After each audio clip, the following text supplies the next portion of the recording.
Last week, I secretly installed a thumb-sized camera in the corner of my kitchen. I told no one, not even my son. This morning, my daughter-in-law came over with soup and smiled. I just want to take care of Dad. I nodded and acted normal. But maybe I forgot to mention one thing to her. That the kitchen was already being watched. That night, I checked the footage. I held my breath, rewound it, and stared at a tiny moment just a few seconds easy to miss. But what I saw made my blood run cold. If you made it here, thank you truly. Before we go further, drop a comment and tell me where in the world are you watching from, your city, your country. I'd love to know who's in this room with me. A quick note. This story contains fictional elements woven in for storytelling and educational purposes. Any similarity to names or places is entirely coincidental, but the message it carries, that part, is meant for you. The first Friday of October, I was standing at my kitchen table in my bathrobe counting money that was no longer there. The percolator was going. The oak tree out front had started turning that deep amber color Margaret used to call Tennessee gold. Everything about that morning looked ordinary. Everything felt wrong. I counted the bills a second time slower. Then I opened my ledger, the small blue notebook I had kept since 1987. Every entry dated, every dollar accounted for. I ran my finger down the last 6 weeks of numbers and felt the cold truth settle into my chest like a stone dropped in still water. $540. Gone in small amounts. 50 here, 80 there. 120 the week before last. Careful amounts. Invisible amounts. If you were not the kind of man who wrote everything down. I had just closed the ledger when I heard the front door open. Dad. James' voice came down the hallway, warm and easy, the way it always was. You up now? I put the ledger in the kitchen drawer, set the tin box back on the shelf, and had my coffee mug in my hand by the time he walked in. 42 years old, and he still moved through my house like he owned it. Jacket unzipped, keys jingling, that wide Carter smile already on his face. Morning, I said. Didn't expect you this early. Rachel's got the soup on in the car. We thought we'd do lunch early today. He pulled out a chair and sat down without being asked, the way he had since he was 6 years old. How'd you sleep? Fine, I said. Slept fine. He looked at me the way he had been looking at me since the dizzy spell 3 weeks ago, that careful measuring look that I used to think was concern. You sure? You look a little pale. I'm 70 years old, James. Pale is my natural color. He laughed at that, and I laughed too, and I hated how easy it was. How normal. How I was standing 4 feet away from my son and smiling at him while $540 worth of questions burned a hole in the drawer beside me. Rachel came in through the back door a minute later, carrying a pot wrapped in a dish towel and a paper bag that smelled like fresh bread. 39 years old, dark hair pulled back, wearing that soft blue cardigan she always wore on Fridays. She looked up and gave me the smile, the warm one, the careful one, the one that had taken me 2 months too long to look at closely. Thomas. She set this pot on the stove and came over to squeeze my arm. You feel cold. Have you been sitting in a draft? I'm fine, Rachel. Let me get the soup going. James, can you grab the bowl's top cabinet left side? She was already moving to the stove, lifting the lid, stirring. I made chicken and wild rice today, Thomas. Your favorite. You didn't have to do all this, I said. Oh, stop. She waved the spoon at me without turning around. This is nothing. Sit down, relax. I sat. I watched her move around my kitchen, comfortable, practiced, knowing exactly where everything was. The bowls, the ladle, the dish towel on the second hook. She had learned the layout of my kitchen faster than some people learn their own. I thought about that now. James leaned back in his chair and stretched his arms above his head. We were thinking, Dad, maybe this weekend. We could drive out and look at that property on Lewisburg Pike. The one I mentioned last month. What property? The smaller place. Single story. Newer construction.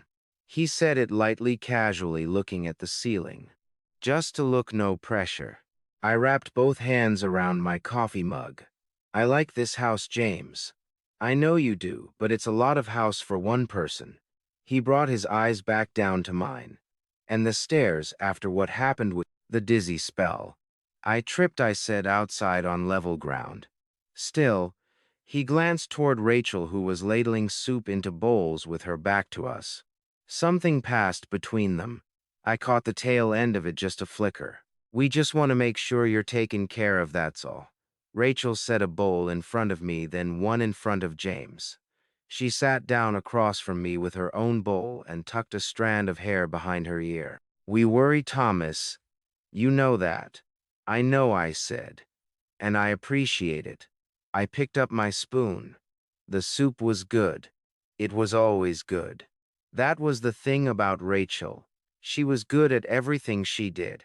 Cooking, smiling, worrying out loud, filling up a room with warmth that felt completely real, until the moment you started asking yourself why a woman would spend this much time taking care of a man she had never been particularly close to.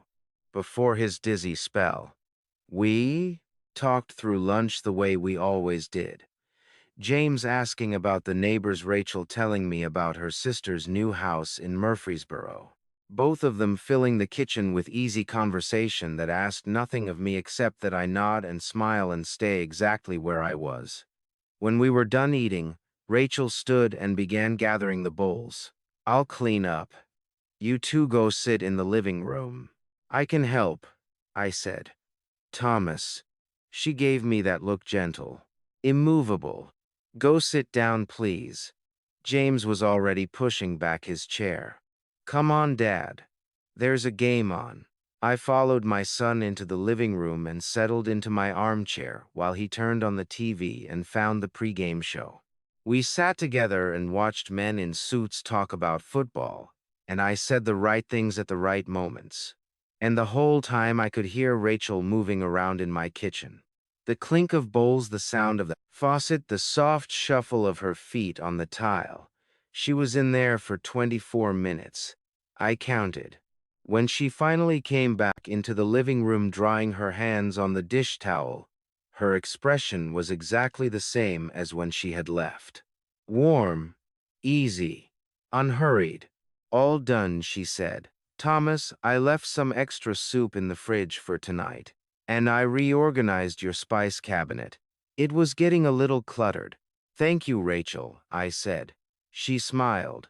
Of course. They left around 2:00. James hugged me at the door, a real hug, firm and brief the way men do it.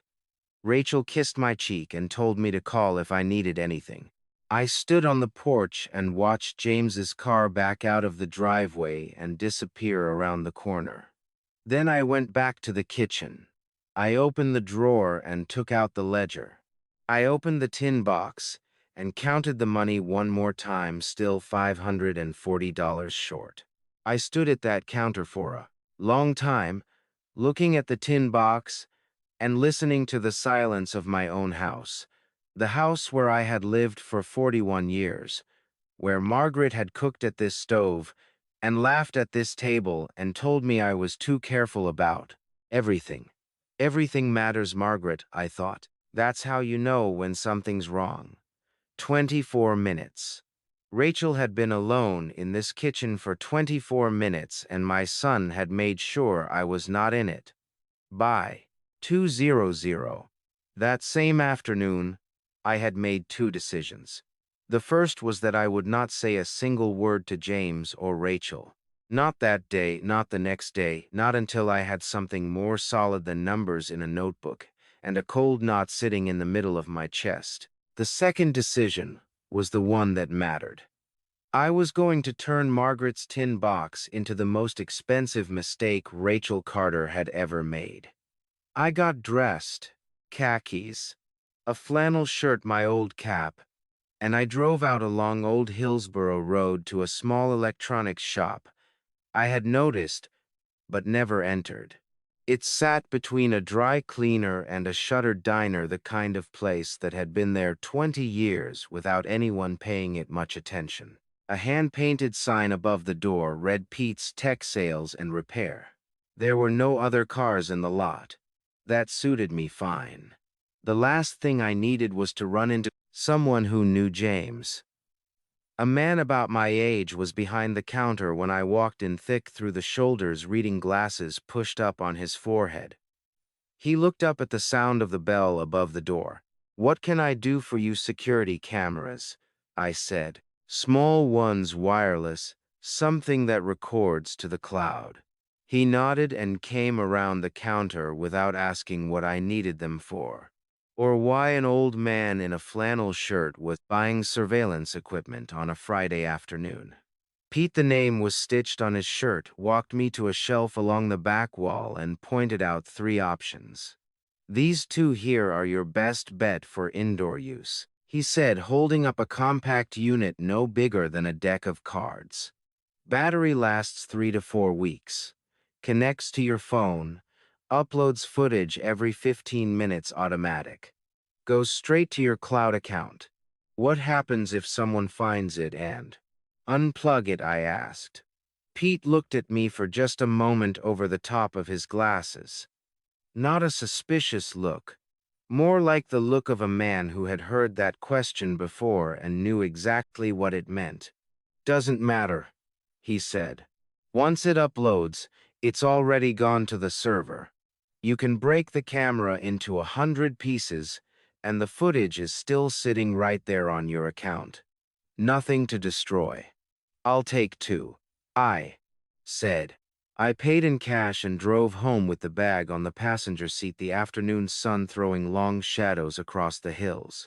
I took the back roads, the quiet ones, and I let myself think.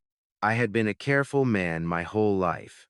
Careful with money, careful with words, careful with trust. Margaret used to say it was my best quality and my most exhausting one.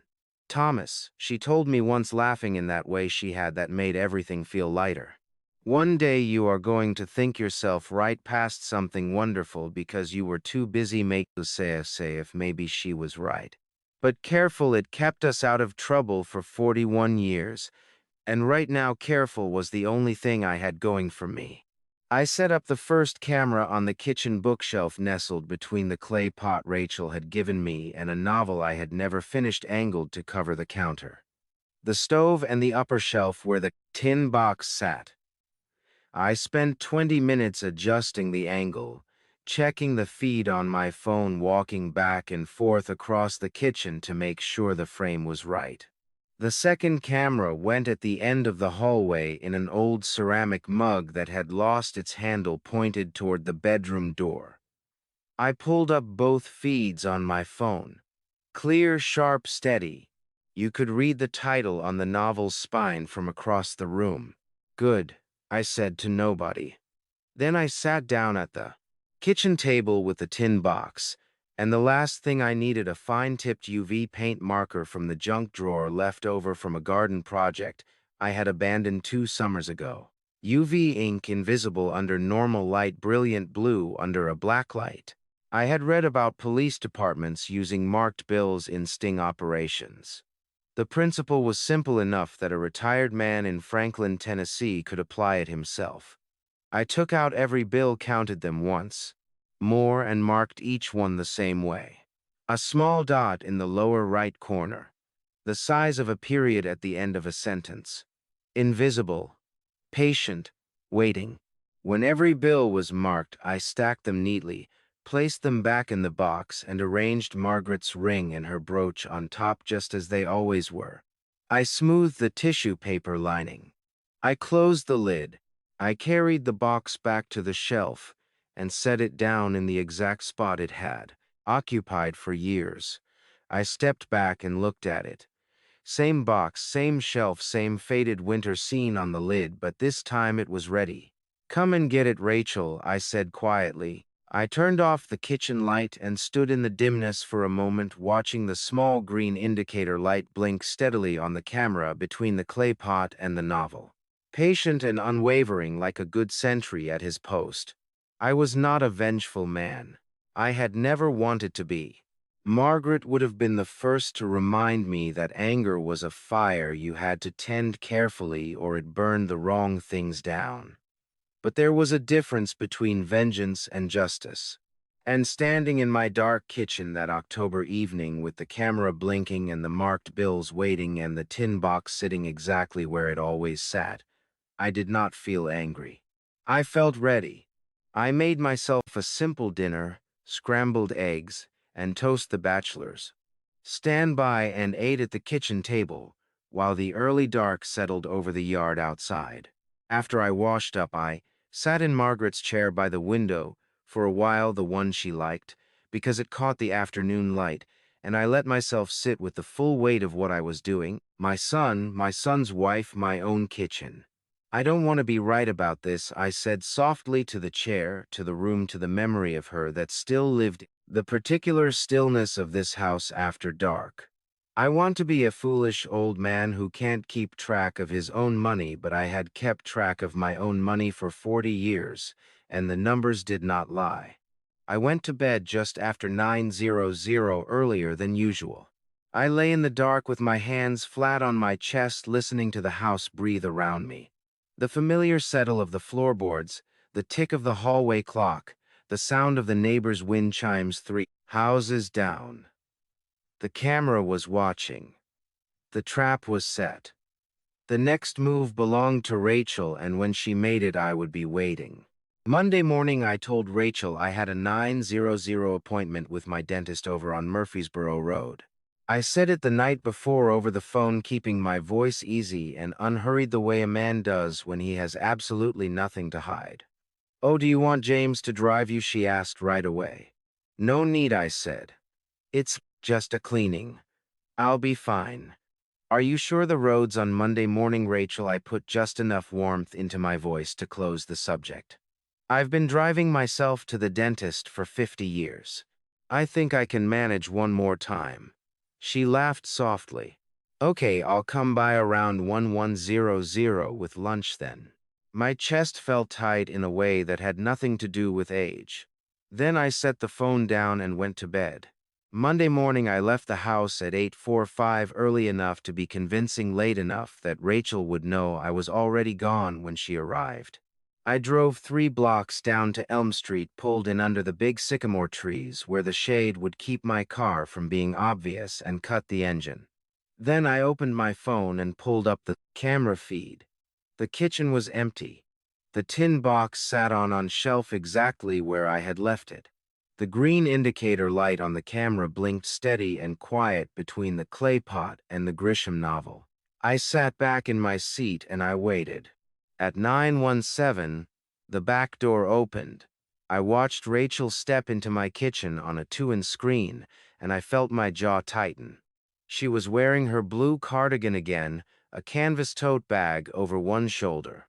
She set the bag on the counter, looked around the kitchen. Once a quick practiced scan, the kind of person does when they want to confirm they are alone, and then she walked straight to the shelf where the tin box sat. No hesitation, no pause. She had done this before, many times before.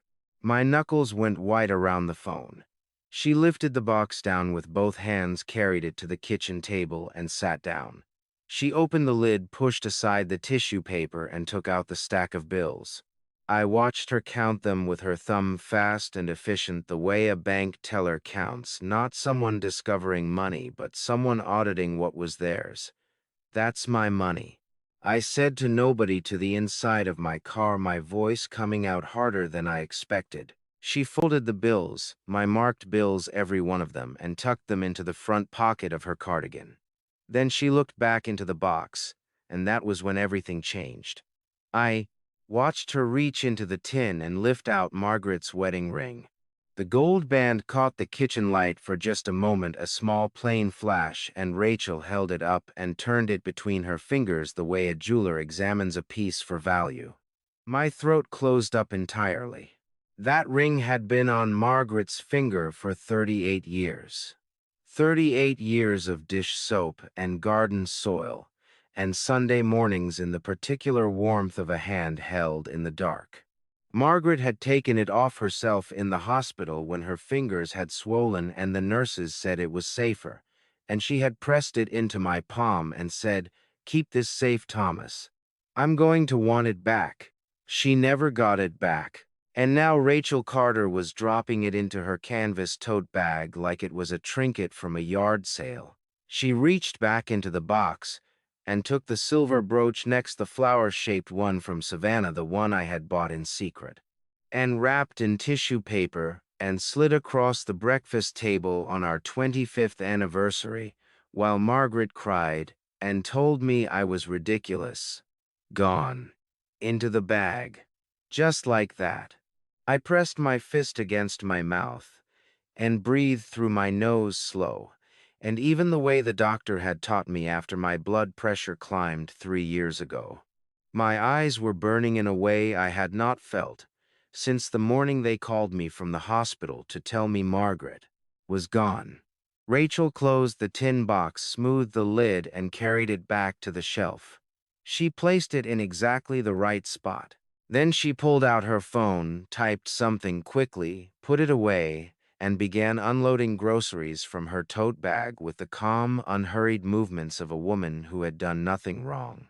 I sat in my car under the sycamore trees and watched my daughter-in-law make herself at home in my kitchen for 19 more minutes before she left.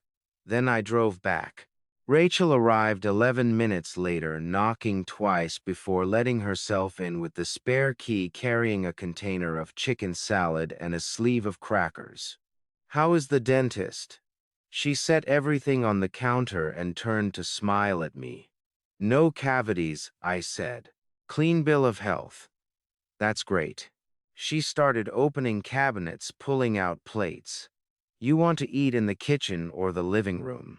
"It's nice light in the living room today." "Kitchen's fine," I said.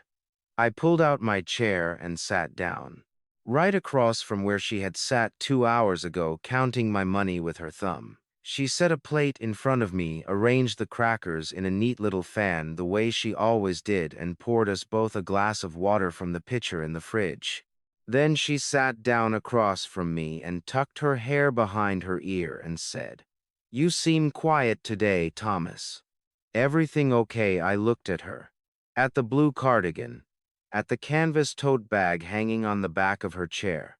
"Just tired," I said. "The older I get, the more a simple errand takes it out of me." She reached across the table and patted my hand. Her fingers were warm and steady. "That's completely normal. You're doing great, honestly. James and I were just saying the other day how well you're managing." "Were you?" I said. "Absolutely." She smiled and picked up a cracker. "We're so proud of you." I smiled back at her. I picked up my fork. I ate my chicken salad, and the whole time all I could think about was Margaret's ring sitting at the bottom of that canvas tote bag not 3 feet away from me while Rachel told me how proud they were. I had been a patient man my whole life. That patience was about to run out. Wednesday she brought soup. Chicken soup, same as the week before, and the week before that, the kind that filled up a kitchen with warmth and made a person feel taken care of. That was always Rachel's particular gift. She could walk into a room and make everything feel safe, feel tended, to feel like home. For 2 months I had let that gift wash over me, the way I let the October sunlight come through the kitchen window. Grateful and unquestioning. I was done being unquestioning. After what I had seen on Monday, I had spent Tuesday night at the kitchen table with a small plastic container and a square of aluminum foil, tucking them both into the back of the junk drawer behind the rubber bands, and spare batteries, just in case. A careful man prepares for the thing he hopes will not happen. Wednesday morning, Rachel knocked at 1000, let herself in with the spare key before I reached the door, and came down the hall, carrying the pot with both hands and that same bright smile. "Smells good," I said. "Homemade stock," she said proudly, moving past me toward the kitchen. "I started it last night. None of that carton stuff, Thomas. Real bones, real vegetables. You deserve the good version. You didn't have to go to all that trouble." "It's no trouble." She set the pot on the stove and turned the burner to medium. "Go sit down. I'll call you when it's ready. I'll keep you company," I said. Something crossed her face fast, almost invisible, gone before I could name it. Then the smile came back, easy as ever. "Of course, grab a seat." I pulled out the kitchen chair and sat facing the stove, my hands flat on the table in front of me, my eyes on Rachel. She moved through the kitchen the way she always did, efficient, comfortable, completely at home. She stirred the pot, adjusted the flame, reached for the salt on the second shelf without looking because she knew exactly where I kept it. We talked. She told me about her sister's kitchen renovation, about a movie she and James had seen over the weekend, about how the leaves on the drive over had been just beautiful this morning. Had I noticed? And I said yes, I had noticed. And isn't October something? And her sister's kitchen sounds lovely. And I watched her hands. Her right hand stirred. Her left hand set down the wooden spoon, picked it up again, set it down. Everything normal. Everything practiced. Her shoulders were relaxed. Her breathing was easy. Then my phone buzzed on the table. A text from my neighbor Bill Henderson, something about a fallen branch on the fence line we shared. I looked down at the screen, then back up at Rachel. "Excuse me just 1 second," I said, pushing back my chair. "Bill's got a fence issue. Let me just step out and call him back." "Take your time," Rachel said warmly. "Soup needs another few minutes anyway." I walked out to the hallway, stopped just past the doorframe, and turned my phone sideways. The camera app was already open. I had pulled it up before she arrived. I angled the screen toward the kitchen doorway and watched. Rachel stirred the pot twice, looked toward the hallway, stirred again. Then her right hand moved to the front pocket of her jacket. My stomach dropped straight to the floor.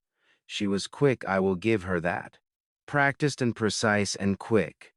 The small plastic bag came out, the pot lid came off, and her hand tilted over the steam in one fluid motion.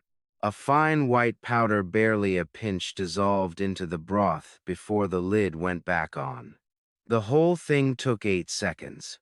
She was stirring again by the time I stepped back into the kitchen. Doorway, phone in hand, expression easy. "All sorted," I said. "Bill thinks a branch came down on the fence. I'll take a look after lunch. Good thing you've got a good neighbor." She ladled soup into a bowl and set it on the table.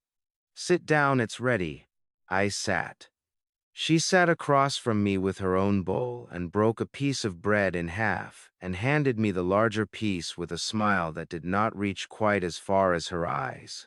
I noticed that now, the slight lag between the smile starting and the warmth arriving, like a fireplace that takes a few seconds to catch. I picked up my spoon.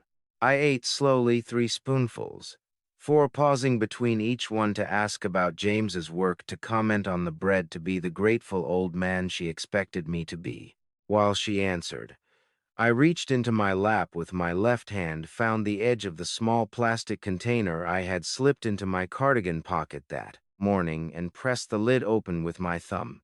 By the time Rachel stood to refill her water glass, I had transferred 4 full spoonfuls of soup into the container and sealed it shut. "This is really wonderful, Rachel," I said when she sat back down. "You've outdone yourself." She beamed. "I'm so glad you like it." We finished lunch. She cleaned up 20 minutes in the kitchen alone, same as always, and left around 1:30 with a kiss on my cheek and a reminder to rest. I waited until her car was out of sight, then I got my jacket, put the container in my inside pocket, and drove across town to the office of Dr. Daniel Brooks. Daniel had been my physician for 15 years, a quiet, methodical man in his early 50s who had the particular gift of listening before he spoke. His receptionist waved me through when I said it was personal, and I found him at his desk between appointments reading glasses on a half-eaten sandwich beside his keyboard. He looked up when I walked in. "Thomas, you didn't have an appointment today." "No," I said. I reached into my jacket and set the plastic container on his desk. "I need you to have this tested, Daniel. Whatever's in it, I need to know." He looked at the container, then at me, reading my face with the same careful attention he brought to reading a chart. "Where did this come from?" "My lunch," I said.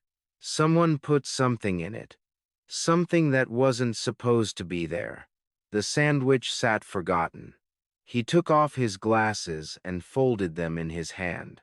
"Thomas, I know how it sounds," I said. My voice came out steadier than I felt.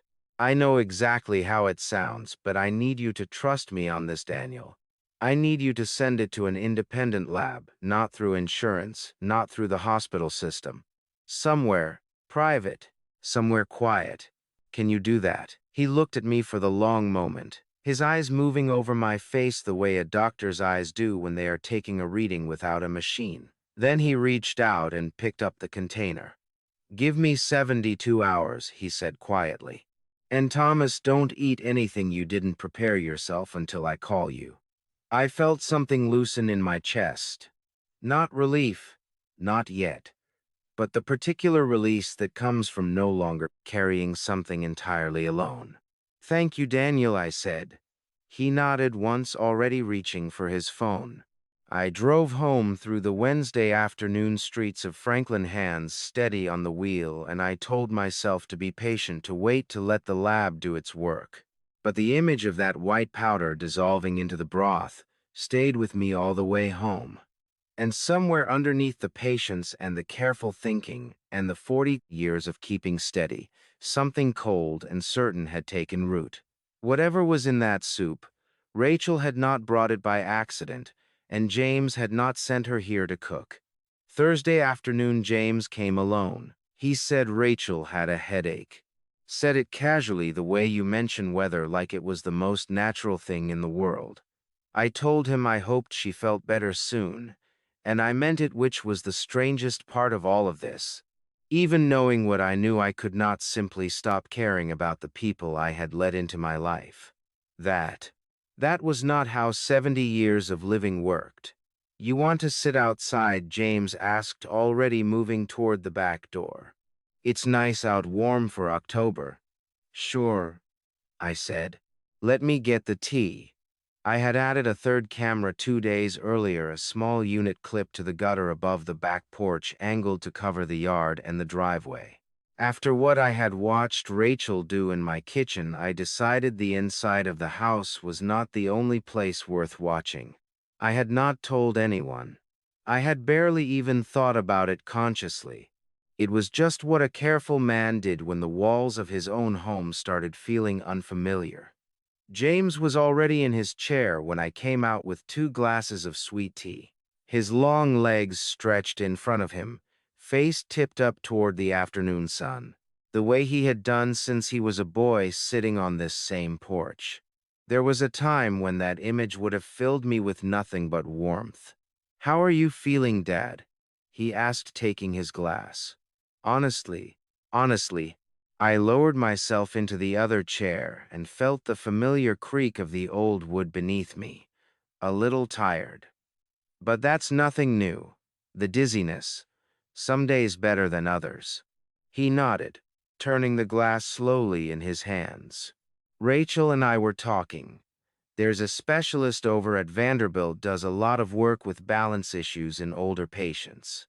We could get you an appointment if you want." "I have Daniel Brooks," I said. "He's looked after me for 15 years. I think he can manage a little dizziness, Dad." James leaned forward, elbows on his knees, and gave me the look, the earnest one, the concerned one, the one I had trusted completely until about 4 days ago. We just want to make sure you're getting the right care. That's all. I know you do, I said. And I held his gaze and kept my face exactly where I needed it to be, grateful, a little tired, completely unsuspecting. We talked for 40 minutes. Football, the neighbor's new fence, a restaurant downtown that James said had good ribs. Normal things, easy things, the kind of conversation a father and son have on a Thursday afternoon when everything is fine. Then, James's phone buzzed in his jacket pocket. He glanced at the screen and stood up. Sorry, Dad, I need to take this work thing. Go ahead, I said, waving a hand. He walked off the porch and out into the yard, moving toward the far corner near the old garden bed where Margaret used to grow her tomatoes, far enough that he thought I could not hear. He had his back to me, and his voice dropped the moment the call connected. I did not try to listen. I did not need to. The camera was already watching. That evening, after James had gone home and I had eaten a sandwich I had made entirely myself from groceries I had bought myself from a store I had driven to alone, I sat at the kitchen table with my phone and pulled up the backyard footage. James appeared on the screen at the far corner of the yard, phone pressed to his ear. The audio was faint, but the camera's microphone was better than I had expected. I turned the volume all the way up and held the phone close to my ear. His voice came through in fragments at first. Went fine, she said. He ate most of it. And then clearer as he turned slightly toward the house. How much did you put in today? A pause while he listened. No, don't give him too much, Rachel. His voice was low and flat and completely certain, the voice of a man giving instructions he had given before. He needs to stay lucid enough to sign. If he gets too foggy too fast, the lawyer's going to start asking questions, and we cannot have that. Another pause. Just keep it consistent. We need another 2, maybe 3 weeks. Then we move. He said something else I could not make out. And then the call ended. He stood in the yard for a moment looking at the garden bed. Then he turned and walked back toward the house, and by the time he came around the corner onto the porch, his face had rearranged itself completely easy, relaxed, the good son coming back from a work call. Sorry about that, he said, picking up his tea glass. No trouble, I said. Everything okay, all good. He smiled at me. Just some project running long. I smiled back. I picked up my own glass. My hand was rock steady, and I was proud of that. Because inside my chest, my heart was slamming against my ribs like it wanted out. Sign. James needed me to sign something. He needed me lucid enough to sign, but confused enough not to fight it. He needed 2 or 3 more weeks of whatever Rachel was putting in my food before he was ready to move. Move to what I lay in bed that night staring at the ceiling while the question turned over and over in my mind. What did my son need me to sign? What was worth all of this? The daily visits, the soup, the careful little doses of whatever was dissolving into my meals. What was worth poisoning his own father? I did not sleep much that night. And when the phone rang at 8:15 the next morning, I was already dressed and sitting at the kitchen table with my coffee, waiting for Daniel Brooks to give me the next piece of the answer. The phone rang at 8:15 on the dot. I picked up before the second ring. Daniel Thomas. His voice was careful, the way a doctor's voice gets careful when the news is not good. Not panic, not cold, just precise, each word placed deliberately, the way you set down a full glass of water when you cannot afford to spill it. Can you come in this morning as soon as you can? My coffee was still hot. I left it on the table and got my jacket. Daniel Brooks ran a small practice on the south end of Main Street, the kind of office that still had paper files and a receptionist who remembered your name and asked about your grandchildren, even when you did not have any. I had been coming here since 2010. Daniel had seen me through Margaret's illness, through the grief. through the slow adjustments of getting older alone. I trusted him the way you trust someone who has sat with you in your worst moments and never once made you feel small for having them. His receptionist waved me straight back when I walked in. Daniel was standing at his desk, not sitting standing, which told me everything I needed to know about the 48 hours since I had set that container of soup in front of him. He gestured to the chair across from his desk and waited until I sat down before he opened the folder in his hands. "I'm going to walk you through this carefully," he said. "I want you to understand exactly what we found, not just the conclusion." "Go ahead," I said. He set 2 pages on the desk and turned them to face me. The sample contained 2 compounds. The first is a synthetic antihypertensive, a blood pressure medication in powdered form. A small dose added to food daily would cause dizziness, fatigue, and occasional lightheadedness. In a man your age, those symptoms would look completely consistent with normal aging. I stared at the page. The words were clinical and clean, and they hit me like something physical, square in the center of my chest. The second compound, Daniel continued, his voice steady, and even is a mild central nervous system depressant. Low doses over time produce short-term memory disruption, mild confusion, and difficulty concentrating. Again, in a 70-year old man, every single one of those symptoms would appear entirely natural. A different physician seeing you for the first time would almost certainly document cognitive decline. Cognitive decline, I repeated. Yes. He sat down, now leaning forward with his elbows on the desk. "Thomas, whoever put this in your food was not trying to kill you. The doses are too small for that. They were trying to make you appear over a period of weeks as though you were losing your mental capacity." The room felt very still. Through the window behind Daniel, I could see the elm trees on Main Street bending slightly in the morning wind, leaves shaking loose and drifting down. And I had the strange, distant thought that Margaret would have loved this particular shade of October morning light. "So that someone could make decisions for me," I said.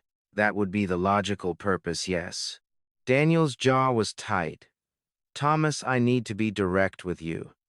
Under Tennessee law, I am required to report suspected elder abuse. What I found in that sample, this is abuse. This is a crime." "I know," I said. "And I'm asking you to wait." He blinked. "Wait. 2 weeks, maybe 3. I kept my voice level even though my hands wanted to shake, and I would not let them. "Daniel, I have footage. I have marked bills. I have this report, but I don't yet have the thing that explains why, and without that they walk away from this. James is smart. Rachel is careful.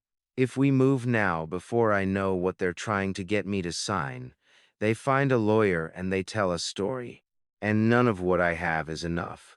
Daniel pressed his fingers flat against the desk, looking at me hard. "You've been eating this. I stopped Wednesday. You told me to, and I did. The symptoms are already clearing," I said. "The dizziness is better. My head is clearer than it's been in weeks, which tells me exactly when they started." I leaned forward. "Daniel, I am not in immediate danger. I have not eaten anything Rachel prepared since Wednesday afternoon. I am asking you as my physician, as my friend, to give me a little more time." He was quiet for a long moment, his eyes moving over my face with that particular searching look of a man weighing what he knew against what he was being asked to do. Then he exhaled through his nose and leaned back in his chair. 2 weeks, he said. "That's all I can give you, Thomas. After that I report it with or without your blessing. Are we clear, Crystal?" I said. "And you are not eating anything you didn't buy and prepare yourself. Not a bite. And if you feel any dizziness, any confusion, any symptom at all, I call you first," I said, "before anyone else." He looked at me for another moment.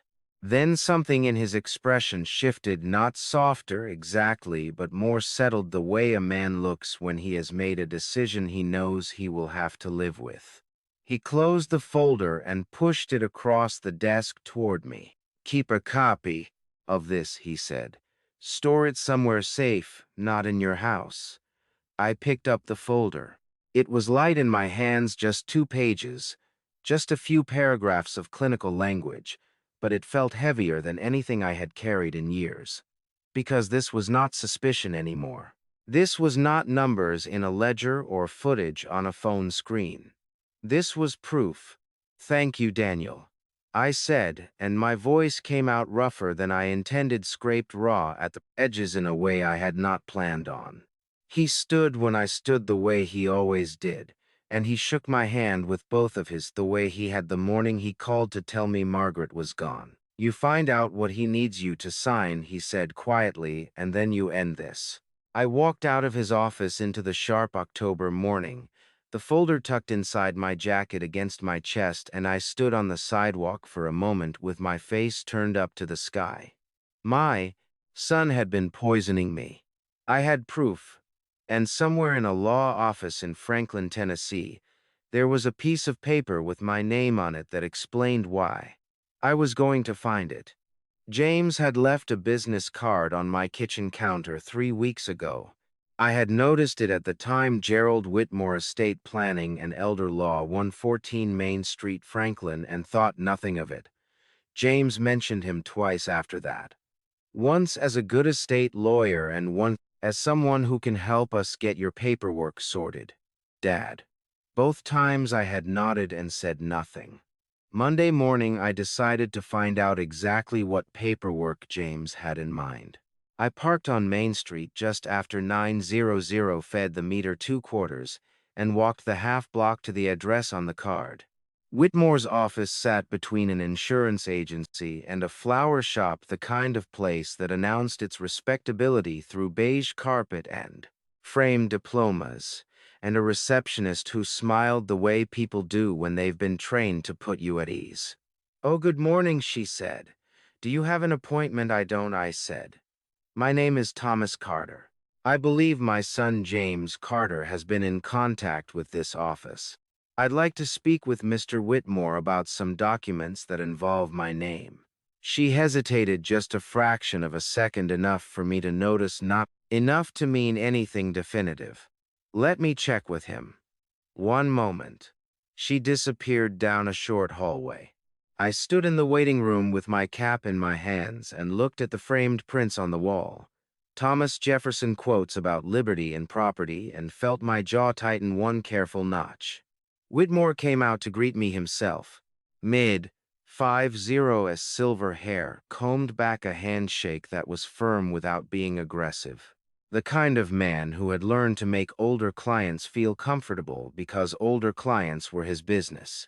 "Mr. Carter," he said warmly, "please come in." His office smelled like wood polish and printer paper. He gestured me into the chair across from his desk and settled into his own seat with the unhurried ease of a man who charged by the hour and had learned never to appear rushed. "Your son mentioned you might be coming in," he opening a desk drawer. "He said you'd want to review the documents before the signing." I kept my face completely neutral, even though something cold moved through me from my collar to my heels. James told him I was coming, which meant James had anticipated this moment, which meant he was more careful than I had given him credit for. "That's right," I said. "I like to read things carefully before I put my name on them. Habit of a lifetime." Whitmore smiled. "A very sensible habit."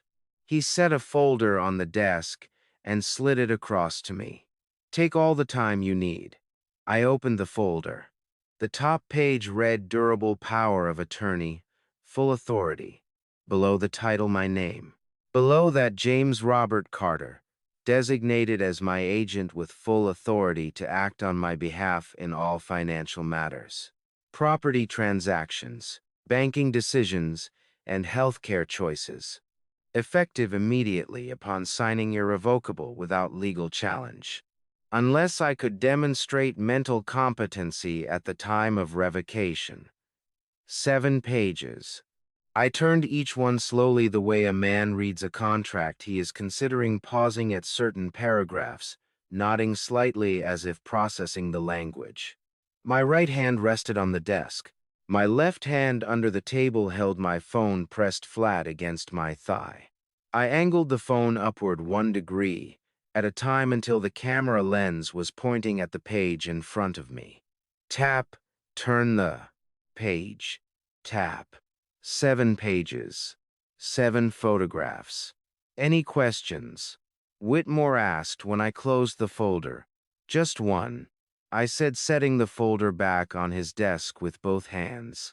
If I sign this, what happens to my house? He folded his hands on the desk. The property at your current address would fall under your son's authority to manage, lease, or sell as he sees fit in the interest of your care and well-being. I see, I said. And my bank accounts. Full authority to access and manage all financial instruments listed in the schedule. On page 5, I sat with that for a moment. Outside the window, a delivery truck rumbled down Main Street. A perfectly ordinary Monday morning in Franklin, Tennessee. And I was sitting in a beige office watching a polite man explain how my son planned to take everything Margaret and I had built over 40 years. Thank you, Mr. Whitmore, I said, standing and extending my hand. I'll need a few more days to think it over. He stood and shook it smooth and practiced.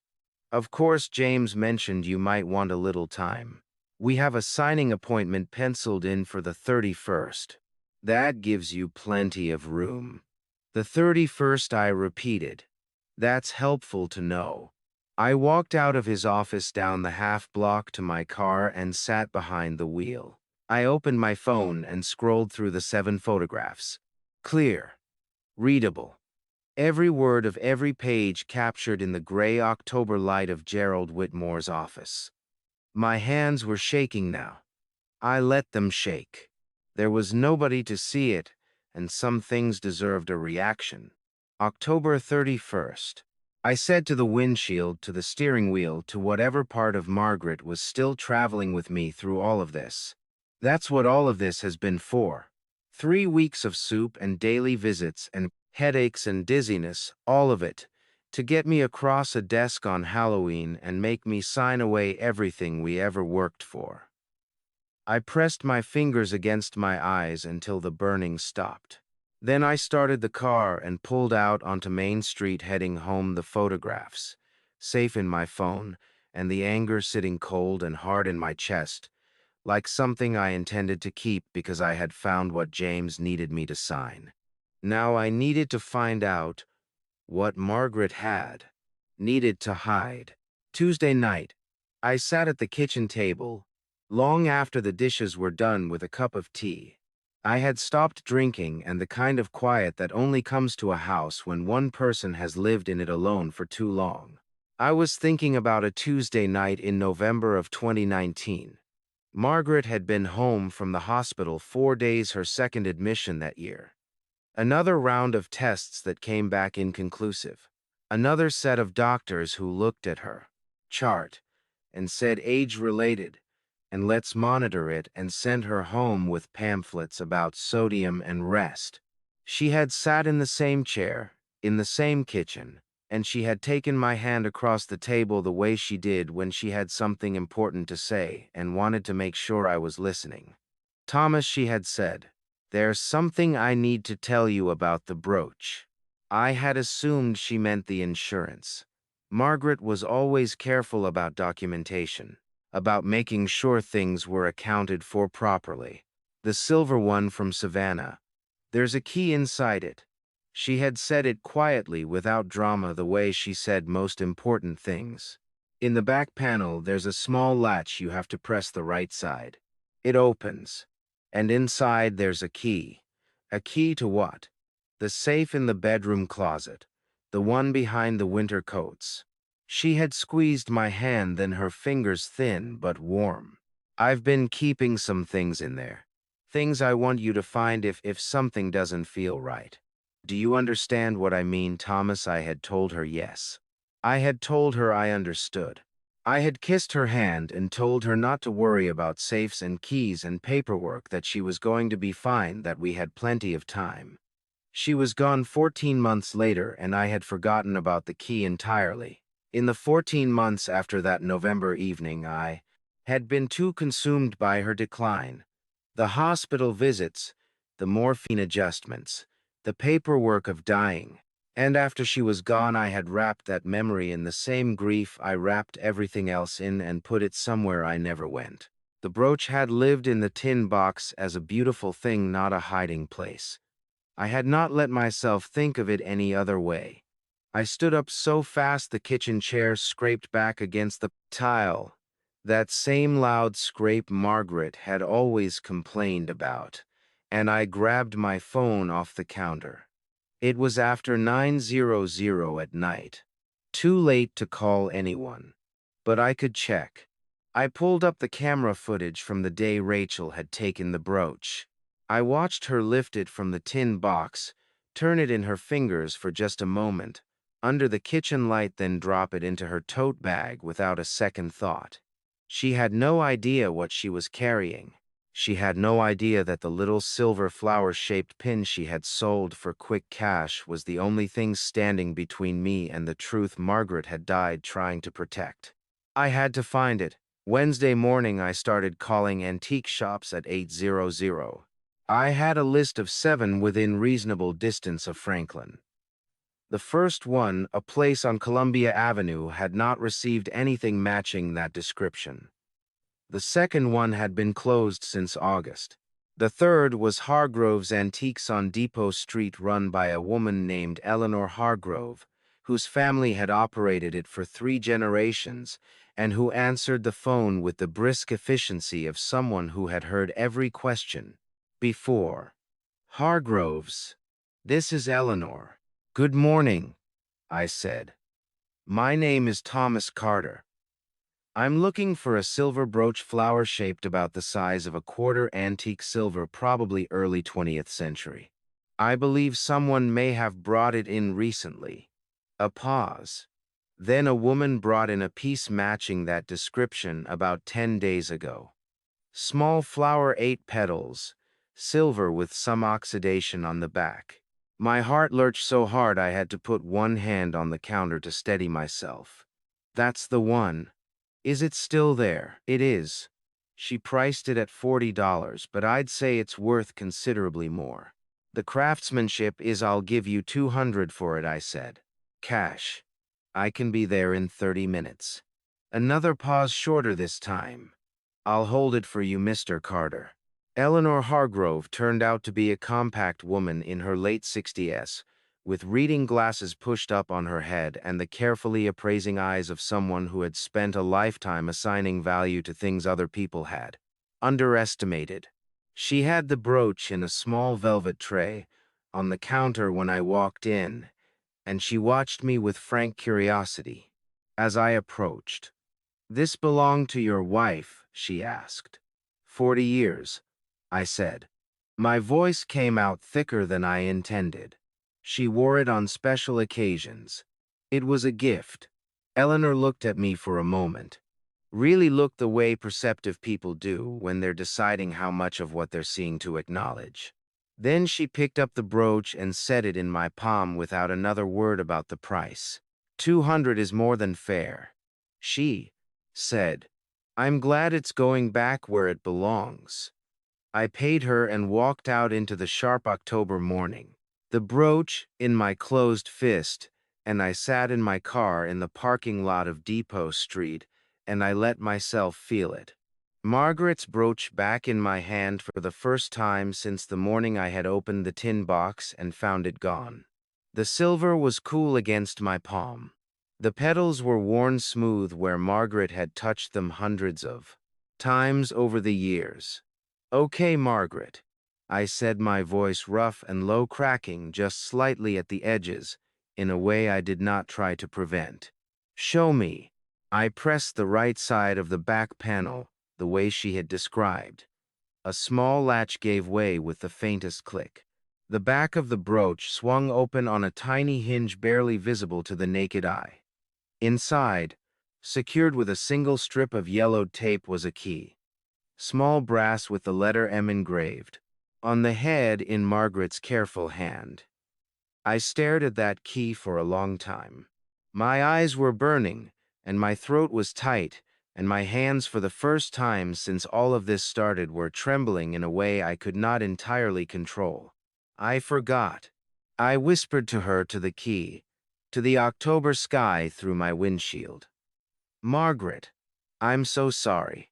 I forgot about the key. I closed my fingers around the brooch, started the car, and drove home. The safe was in the bedroom closet behind 2 winter coats I had not worn since the year she died. I moved them aside, pressed the false panel, and found the gray metal box exactly where we had put it together in 1998. Combination lock on the left, keyhole on the right. I slid Margaret's key into the lock. It turned without resistance, as if it had been waiting. And as the door swung open, I understood with a certainty that settled over me like cold water that whatever was inside this safe was the reason Margaret had spent the last year of her life preparing for a danger she prayed would never come. She had been right to prepare, and I had almost been too late to find it.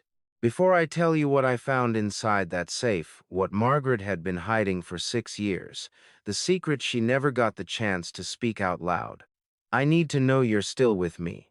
Drop a 9 in the comments right now. Just that one number. It tells me everything. One more thing before we continue. The story ahead contains some fictional elements built around a very human truth. If that's not something you want to hear, no judgment. This is your moment to step away. But if you're staying, brace yourself. What comes next changes everything. The brass key was still warm from my pocket when I pressed it into the lock on the evening of October 16, 2025. The sun had gone down an hour earlier, leaving the bedroom wrapped in a darkness that felt heavier than usual. The kind that settles into a house when it knows something important is about to happen. I had been standing in front of Margaret's false panel for 3 full minutes, key in hand, unable to move. My whole body felt the weight of what might be waiting inside. I pressed the right edge of the panel the way she had shown me just once back in 2003. The wood shifted with a hollow click. Behind it sat a gray steel box about the size of a shoebox. The brass key slid in. The tumblers turned. Inside lay a manila envelope flat on top of a red plastic folder, both sealed. Both in Margaret's handwriting, that neat, careful cursive she used for jam jar labels and birthday cards. Thomas, only if something feels wrong. My throat sealed shut so fast I had to grab the door frame with both hands to stay upright. Something was wrong. Something had been wrong for weeks. I carried the box to the bed and sat down on the edge, pressing the envelope against my chest for a full 30 seconds before I could make myself open it. The letter inside was 2 pages, dated September 3, 2019, 6 years ago. My darling, if you are reading this, then I was right to be afraid. Her voice came off the page so clearly I had to close my eyes. She was right there. Her breath, her careful pen strokes, the way she chose every word like she was building something that needed to last. For the past 8 months I have been having episodes of dizziness, confusion, and trembling that Dr. Pendleton cannot fully explain. My blood pressure drops without warning. I have been keeping a log. I have also noticed that the episodes are worse on the days Rachel brings me meals. My hands started shaking. The paper rattled between my fingers. I pressed it flat against my knee hard, willing myself to keep still. I know how terrible that sounds to write. I know it sounds like a frightened woman's imagination. But I kept samples, Thomas. They are in the red folder. I had the 3rd one tested privately at a lab in Nashville. The results are there too. Whatever you find, please do not confront James alone. Promise me that. I set the letter down on the white bedspread. My chest was heaving. I pressed both palms flat against the mattress and forced air in through my nose, out through my mouth. The breathing exercise my cardiologist had given me after my bypass, the one I had not needed in 8 years. "Inout, stay sharp, Thomas." I reached for the red folder. Inside were 3 small sealed bags, each labeled in Margaret's handwriting with a date and the words "Soup Rachel." Beneath them, a single sheet of lab results printed on Nashville Diagnostic Solutions letterhead dated October 14th, 2019. Sample contains trace levels of amlodipine, a calcium channel blocker used in the treatment of hypertension. Concentration insufficient to be acutely dangerous but consistent with low-level chronic exposure. I read that sentence 4 times. The words rearranged themselves every time, hunting for a gentler meaning. They did not find one. Amlodipine, the same drug class Dr. Daniel Brooks had flagged in my blood panel 3 weeks ago. A sound tore out of me that I had never heard from my own body before, raw and ragged. Not quite a sob, more like the crack a tree makes the instant before it falls. I clamped both hands over my mouth and sat there in the dark with Margaret's letter in my lap and the truth of what had been done to her pressing down on my chest like a stone. They had practiced on her first. The thought detonated behind my eyes. My vision went white at the edges. I stood up, but back down, stood up again, because my legs could not decide what they were for. My heart slammed against my ribs with a violence I had not felt since the morning the hospital called to tell me she was gone. They had tested it on Margaret. They had refined it. And when she died of what every doctor in Williamson County called cardiovascular complications, they had walked away clean and come back for me. Margaret's photograph on the nightstand with my fingertip, her laughing at the county fair in 1987. A sunflower tucked behind her ear, 23 years old, and not yet afraid of anything. I pressed my finger against her face the way a man touches something he is terrified of losing all over again. "I'm going to finish what you started, Margaret," I said out loud, to the dark room, to the photograph, to whatever part of her might still be listening. "I swear to God I am." I picked up my phone. Dr. Daniel Brooks. My thumb hovered over his name for half a second. It was 9:42 on a Thursday evening. And then I pressed call because some things were too large to wait until morning. He picked up on the third ring, voice thick with sleep. "Thomas, what's wrong?" "I found something, Daniel," I said. And my voice cracked clean down the middle on that last word. "About Margaret. About what happened to her. I need you to come over tonight if you can manage it." A pause.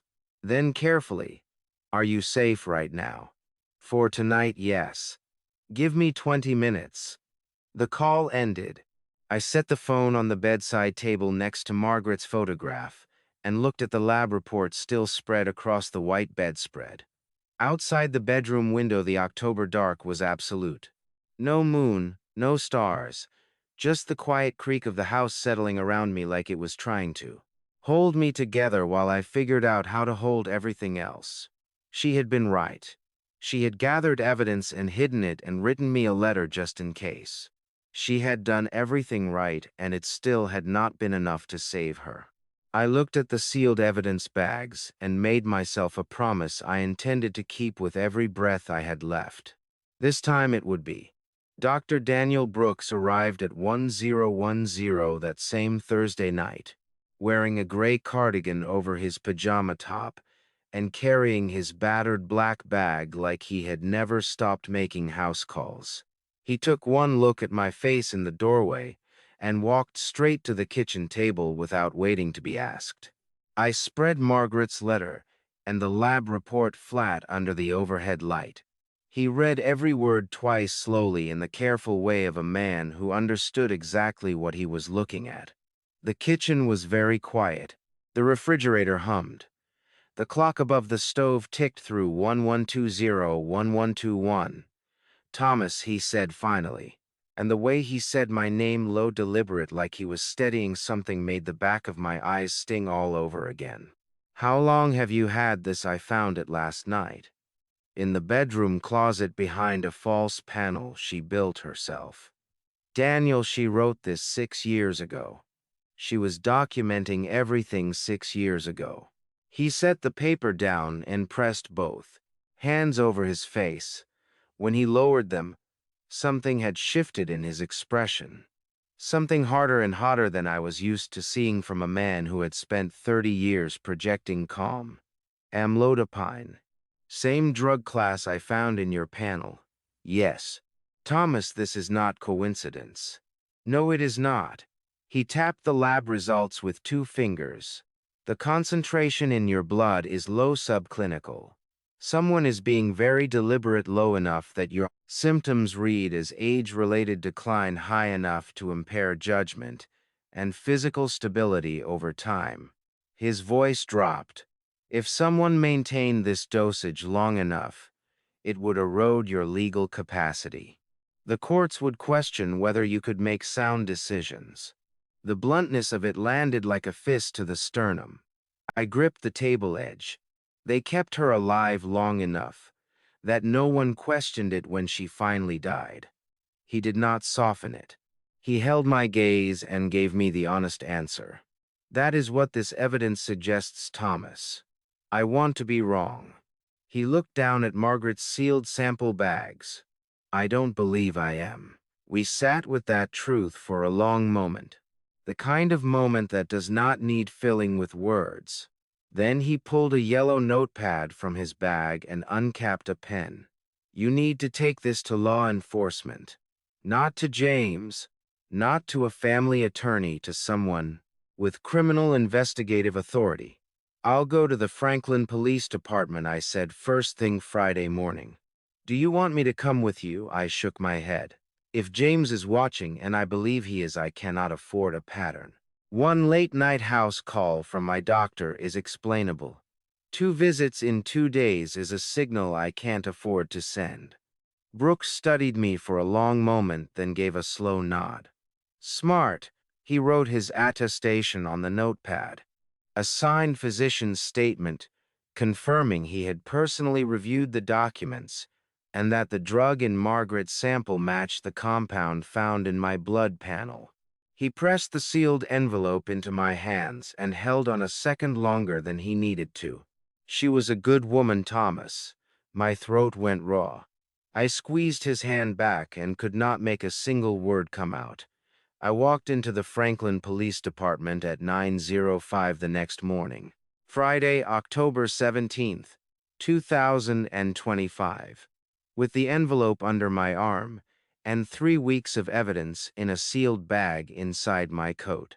The lobby smelled of burnt coffee and floor wax. A young officer at the front desk looked up at me with the polite disinterest of someone who had already processed 24 routine complaints that morning. I need to speak to a detective, I said. The matter involves elder financial abuse, theft, and what may be criminal medication tampering. I have physical evidence and a signed physician's statement. The energy in the room changed the way a weather front changes suddenly and without negotiation. They put me in a conference room with blue plastic chairs and a table that wobbled at the left corner. 12 minutes later, the door opened and a woman walked in, who was not what I had imagined.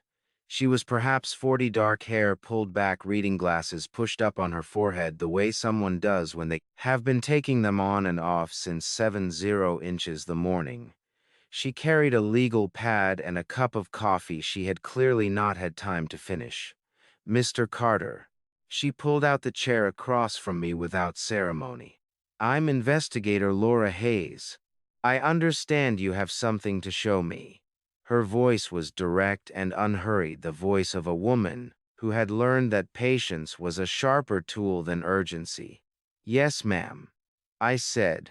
I'm going to need you to hear everything before you decide what category this belongs in. Some of what I'm going to tell you involves my son, and I understand how that sounds coming from an old man. She uncapped her pen and met my eyes with a steadiness that did not waver. Then let's start from the beginning, and Mr. Carter, take your time. So I told her everything. The tin box, the missing cash, the UV-marked bills, the camera footage, the white powder in the soup, Dr. Brooks's blood panel, the attorney's office, the power of attorney James's plan to move me to a nursing home. And last, because it was the hardest, Margaret's safe, Margaret's letter, Margaret's 6-year-old evidence bag sitting in an Asheville lab report. She wrote in tight, precise shorthand and asked tight, precise questions. What exact date did you first notice the shortage? Is the camera footage cloud-backed or local only? Do you still have the original soup sample? What is the attorney's full name and office address? When I finished, she set her pen down. Mr. Carter, if even half of what you've described is substantiated, you're looking at elder financial abuse, criminal theft, and unlawful medication tampering. The material about your wife is more complex. The chain of custody on those samples is 6 years old and imperfect, but imperfect evidence is not worthless evidence. She looked at me squarely. Right now, what you've brought me is more than most people walk in with. My voice came out rougher than I intended. Then you believe me. She gave me something better than reassurance. I believe the evidence. And the evidence is telling a very consistent story. She leaned forward slightly. Here is what I need from you. Keep your routine identical. Let James and Rachel believe nothing has changed. Can you do that? I've been doing it for 3 weeks, I said. Something moved at the corner of her mouth. Not quite a smile, but close. Good. She gathered her notes and paused at the door. One more question, Mr. Carter. Are you afraid I thought of Margaret's handwriting on those sealed bags? I thought of the sound she used to make in dark toward the end, reaching for my hand when the dizziness took her. I was afraid. I said, right now I'm angry. There's a considerable difference. Hayes gave me a single slow nod, the kind that says I see exactly who you are. And I respect it, and walked out. I sat in that blue plastic chair for another minute, feeling the full weight of everything I was carrying.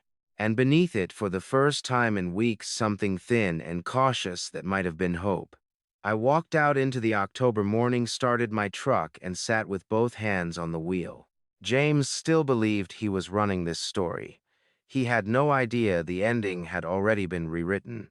I made the decision on a Saturday morning, the 18th of October, 2025, while standing at the kitchen sink, washing a single coffee mug and watching the oak tree in the backyard drop its leaves one by one into the dead grass. Laura Hayes had told me to keep my routine identical, but she had also said something else before I left that conference room. Something I had been turning over in my mind ever since. Let them believe nothing has changed. I dried the mug slowly, set it on the counters, and stared at my own reflection in the dark window above the sink.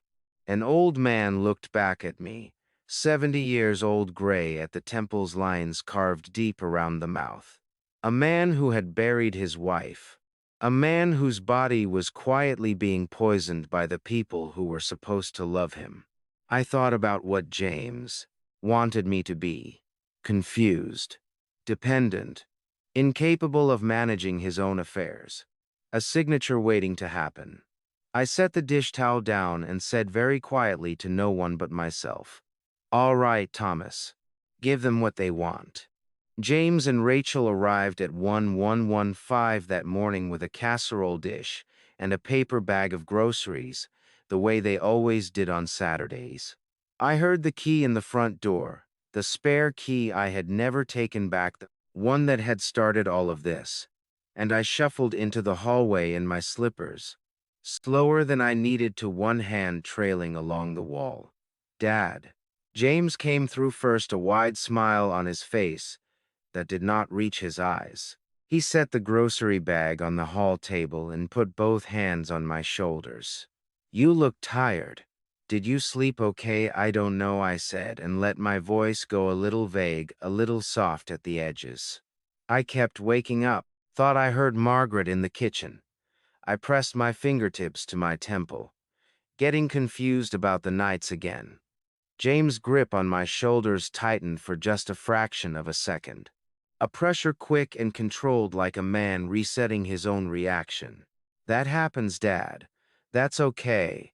Rachel came in behind him carrying the casserole, her smile wide and practiced and perfect. Thomas, we brought your favorite chicken and rice. I made it this morning fresh. That's so kind of you, sweetheart. I said and smiled back at her the same way I had been smiling at her for weeks, warm, grateful, a little hazy. The kind of smile that said, I trust you completely. I have no idea what you are doing to me. We sat at the kitchen table. Rachel heated the casserole while James poured iced tea, and I watched them move around my kitchen with the comfortable familiarity of people who believed they already owned it. The camera on the bookshelf behind James, tucked between a copy of Steinbeck and a ceramic rooster Margaret had loved, recorded every single second. Dad, James said, sitting down across from me, wrapping both hands around his glass. Rachel and I have been talking, and I want to be honest with you, because I love you and I think you deserve honesty. I looked at him over my iced tea. All right, son, we're clear's throat. Worried about you living alone out here. These episodes, you've been having the dizziness, the confusion, forgetting what day it is. He leaned forward. There's a place in Brentwood, Magnolia Ridge. It's a senior care facility, beautiful grounds, full medical staff activities. Rachel and I visited it last week. I let my face do something slow and uncertain. I set my glass down with slightly less coordination than I actually had, so it clicked too hard against the table. A nursing home. A care community. Rachel corrected, her voice honey smooth. She reached across the table and covered my hand with hers. It's not like what you're imagining, Thomas. It's lovely. You'd have your own room, your own space, and James and I could visit every week. Every week, I repeated like a man turning a word over without being sure what it meant. We just want you to be safe, James said. His eyes were steady, his voice measured, his concern performed with an expertise that would have convinced anyone who did not already know the truth. That's all any of this is about, Dad. Keeping you safe. I looked down at my hands wrapped around the iced tea glass. My wedding ring, my original ring, the one Margaret had placed on my finger 41 years ago, not the one Rachel had stolen, caught the kitchen light. I let my chin tremble just slightly. I let my eyes go wet. I just don't want to leave this house, I said. Your mother and I, everything we built is here. James reached across and pressed his hand over mine, right over the ring, right over Margaret's memory. I know, Dad. I know it's hard. His voice was gentle, his expression full of filial sorrow. But sometimes the people who love us have to make the hard calls. I nodded slowly, the way a man nods when his resistance is crumbling. I let a single tear work its way down my left cheek and did not wipe it away. Let me think about it, I said. Just give me a little time to think. Of course, Rachel said, warmly squeezing my hand. There's no rush. There was. I knew there was. The power of attorney appointment was 12 days away, and every single word James had just spoken, the nursing home, Magnolia Ridge. The hard calls had been recorded in high-definition audio and video by the camera between Steinbeck and Margaret's ceramic rooster. After they left at 2:30, I went straight to my laptop and opened the Cloud app. The footage had uploaded automatically the way it always did, time-stamped and clean. I watched James say, sometimes the people who love us have to make the hard calls, and felt my jaw tighten until my back teeth ached. I saved the clip, labeled it, and added it to the folder I had named Simply Evidence. Then I picked up the phone and called Laura Hayes. It's Thomas Carter, I said when she answered. He brought up the nursing home today. I got it all on camera. A brief pause. Then, good. Keep going exactly as you have been. Don't change a thing. Yes, ma'am, I said. I ended the call, stood up from the kitchen table, and walked to the window. The oak tree outside had lost another dozen leaves, while I was performing helplessness for my son and his wife. The yard looked thinner, stripped back, more exposed than it had been that morning. Good, I thought. So do they. They just don't know it yet. James came alone on the Tuesday evening of October 21st, 2025. No casserole, no Rachel, just my son arriving at 640 inches, a charcoal sport coat he wore when he wanted to project authority with a smile that was already working too hard before he even stepped through the front door. Just thought I'd drop by, he said, leaning in to hug me. The way he had been hugging me lately, brief, performative, the embrace of a man checking an obligation off a list. See how you're doing. Come in, I said, shuffling aside in my slippers. I made decaf. There's some left if you want it. He followed me to the kitchen and took a seat at the table while I poured 2 mugs with hands that I let tremble slightly more than necessary. I had been practicing that tremor for 3 days. I was getting good at it.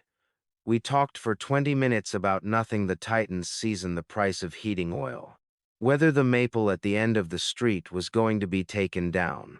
I watched James the way you watch a man who thinks he is being subtle, but is actually searching for something. His eyes kept moving to the bookshelf, back to me, to the hallway, back to me. He had noticed the camera. I did not know exactly when, maybe Saturday, maybe earlier, but something had triggered a new alertness behind his eyes. A calculation. I could see him running every time his gaze landed on the shelf between Steinbeck and the ceramic rooster. I kept my own expression soft and vague and unhurried. Dad, he said, eventually setting his mug down. Can I ask you something without you taking it the wrong way? Of course, son. Are you keeping up with the house okay, like the technical stuff? The appliances. He gestured loosely at the bookshelf. I noticed you have some new devices around. I want to make sure you know how everything works. Sometimes those things can be confusing. I blinked at him with the mild bewilderment of a man who had forgotten more than he'd learned. Oh, those little camera things. Pete at the electronics store helped me set them up a while back. He said they'd help me remember if I left the stove on. I pressed my fingers to my temple. I've been forgetting the stove, James. Twice last week. Something moved across James's face too fast for him to catch and put away. Relief mixed with contempt, mixed with the particular satisfaction of a man who has confirmed what he already suspected. He believed me. He believed every word. That makes sense, he said. Good thinking. He paused. Do you even know how to check the footage? Or is it just recording to a local drive somewhere? I have no idea, I said, and laughed, the soft, self-deprecating laugh of a confused old man. Pete showed me how to turn it on. That's about as far as I got. James nodded. His left hand rested on the table, and I watched his fingers slowly curl into a loose fist and release. Curl and release. He stayed another 30 minutes. Helped me rinse the mugs. Told me he loved me at the front door, with the practiced warmth of a man who had rehearsed it, and drove away into the dark. I went back to the kitchen and sat down. The spare key. I had thought about changing the locks twice in the past week, and both times Hayes's voice had come back to me flat and clear. Keep your routine identical. Let them believe nothing has changed. Changing the locks would signal alarm. So I had left them deliberately the same way I had left everything else. Open, accessible, exactly as it had always been. A trap does not announce itself. I had 2 cameras in that house. James had just identified one of them, the one on the bookshelf, the obvious one. It was not the one I was most concerned about. The second camera was smaller, mounted inside a smoke detector in the hallway ceiling, pointing at a slight downward angle toward the living room and the front bookshelf. James had never looked up. The next morning, Wednesday, the 22nd of October, I was eating toast at the kitchen table when I heard it. A crack. Then a scraping sound. Then the specific grinding noise of something electronic being pulled roughly from a mount. I walked into the living room with my toast still in my hand and found James standing on the footstool from the hallway closet. The bookshelf camera in his grip, the USB cable torn clean from the back. He heard my shuffling slippers and turned around, and for one suspended second his face was completely unguarded. Sharp, cold, guilty before the mask snapped back into place. Dad, hey, sorry I let myself in. I hope that's okay. James, I let my voice go high and confused, let my eyes go wide and a little frightened. What are you doing with that? It was loose, he said, stepping off the footstool with the camera tucked against his side like he had every right to it. The mount was coming off the shelf. I didn't want it to fall and break. I'm going to take it in and have it looked at, okay? My hands shook genuinely this time. Not for performance, because the rage that moved through me in that moment was a clean and righteous thing, hot from the center of my chest all the way to my fingertips. I gripped the door frame and made sure none of it reached my face. Oh, I said. Oh, that's thank you. Son. I wouldn't have known what to do with it. He smiled. He patted my shoulder. He left with my camera under his arm, and I stood in the doorway watching his taillights disappear around the corner.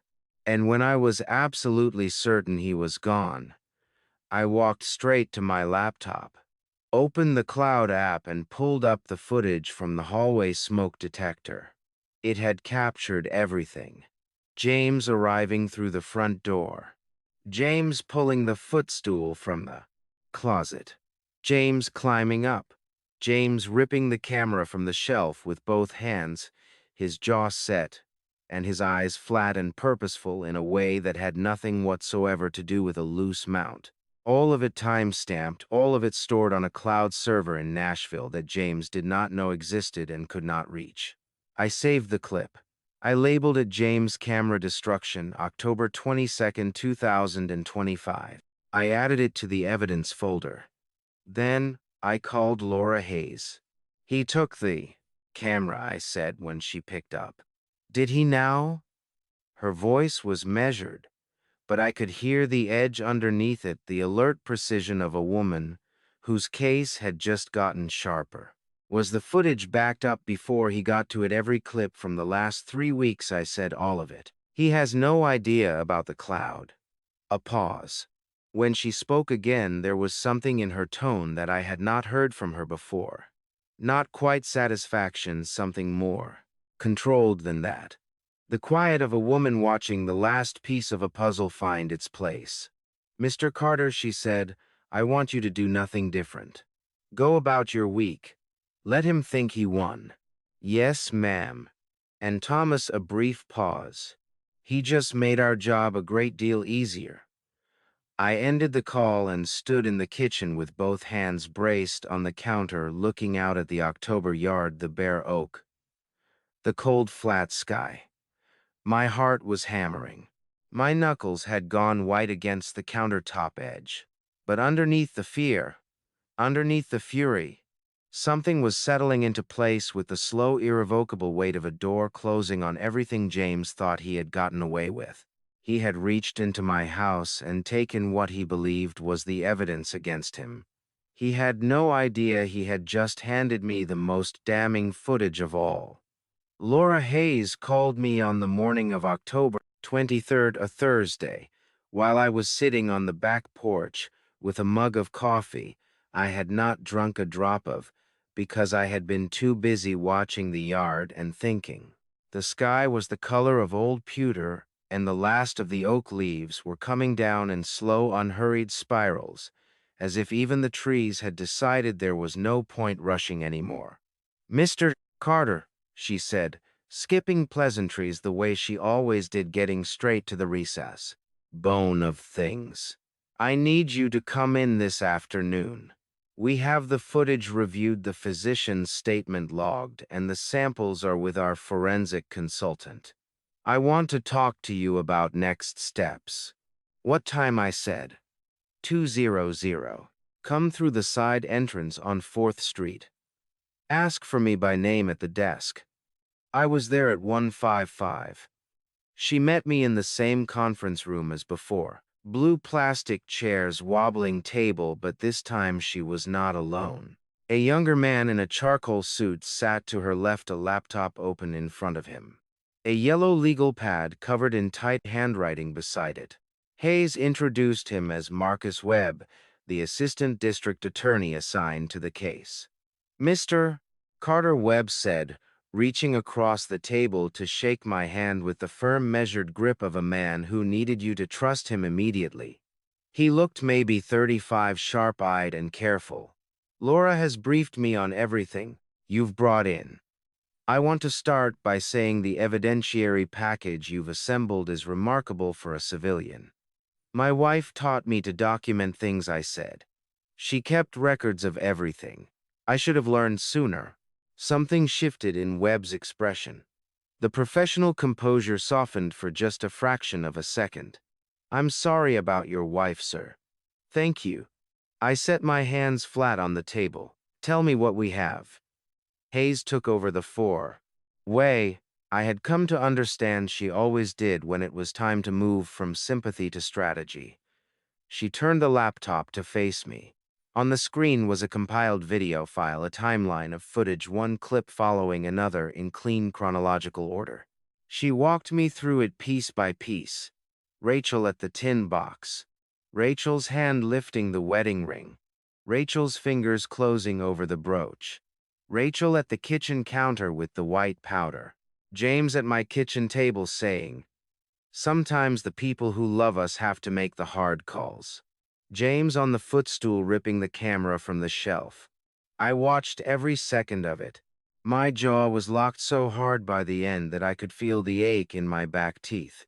My hands were flat and still on the table surface, only because I was pressing them there, with everything I had. The soup samples, Hayes said, tapping her notepad, have been confirmed by our forensic consultant as containing amlodipine, consistent with the compound in your blood panel and consistent with the samples your late wife preserved in 2019. We have a physician's corroborating statement, cloud time-stamped footage, and 3 weeks of documented cash shortfalls, with UV-traced currency. Is it enough? I asked. Webb leaned forward. For the theft charges, yes, unambiguously. For the medication tampering, yes, the evidence is strong. For the case involving your wife, he paused, and I watched him choose his next words with the precision of a man who knew how much they would cost. It is not yet sufficient for a murder charge. The chain of custody on those 2019 samples is 6 years old, but it is more than sufficient to reopen the case as a suspicious death, and it establishes a pattern that a jury will find very difficult to ignore. I nodded. My throat was tight, but my mind was clear. What do you need from me? Hayes picked up her pen. The signing is scheduled for October 31st, 7 days from now. James expects you to sit at Gerald Whitmore's office table and sign a durable power of attorney transferring full control of your assets to him. She looked at me steadily. We are going to let him believe that is exactly what is going to happen. And what is actually going to happen, I said. The corner of her mouth moved, that almost smile I was beginning to recognize. We are going to compile every clip of footage into a single video, approximately 18 minutes. We are going to arrange for that video to play on the television in Gerald Whitmore's conference room at the moment James places the document in front of you to sign. The simplicity of it struck me like a physical thing. I sat back in my chair and felt something move through my chest. Not quite satisfaction. Not yet, something more fragile than that. The sensation of a door that had been locked for a very long time beginning slowly to open. "Gerald Whitmore," I said. "Does he know he will?" Hayes said, "Marcus and I are meeting with him tomorrow morning. He is not involved in James's plan or review of the POA. Document confirms James commissioned it through a third-party referral, not through Whitmore directly. When we show him what his office is about to be used for, he will cooperate. And if James brings a witness, a notary, let him," Webb said with a calm that bordered on serene. "More witnesses means more people in the room when the screen comes on."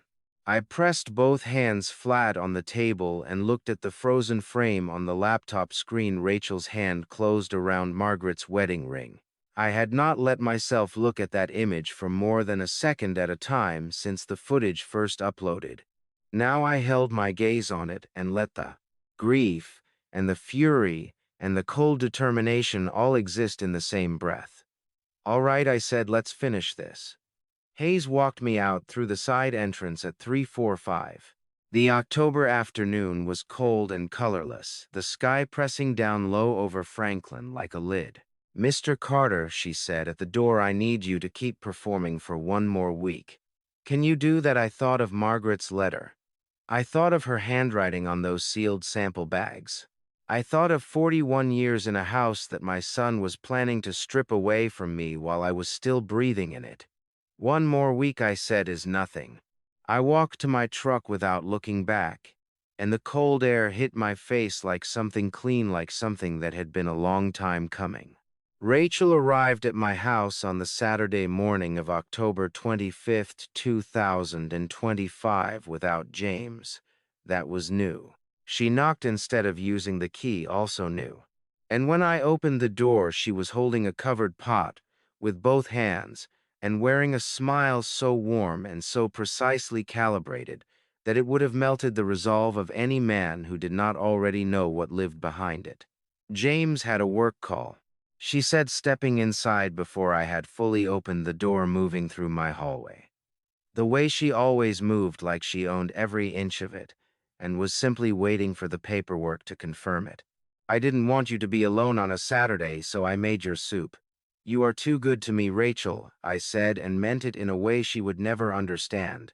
She set the pot on the stove and started moving around the kitchen, spoon from the drawer, bowl from the cabinet, salt from the shelf above the stove, with the practiced efficiency of a woman who had been rehearsing this particular performance for months. I settled into my chair at the kitchen table and watched her through eyes that I kept soft and grateful and slightly unfocused. The smoke detector on the kitchen ceiling, the second camera, the one James had never thought to look up at, was recording every movement she made. "You're looking a little pale," Rachel said, setting the bowl in front of me and pulling out the chair to my left. She sat closer than necessary and rested her hand over mine on the table. Her fingers were cool. Her eyes were warm. The combination was extraordinary. "Have you been sleeping?" "On and off," I said. "The nights are long when you live alone." "I know." She squeezed my hand. "That's exactly what James and I were talking about. You shouldn't have to do this alone, Thomas.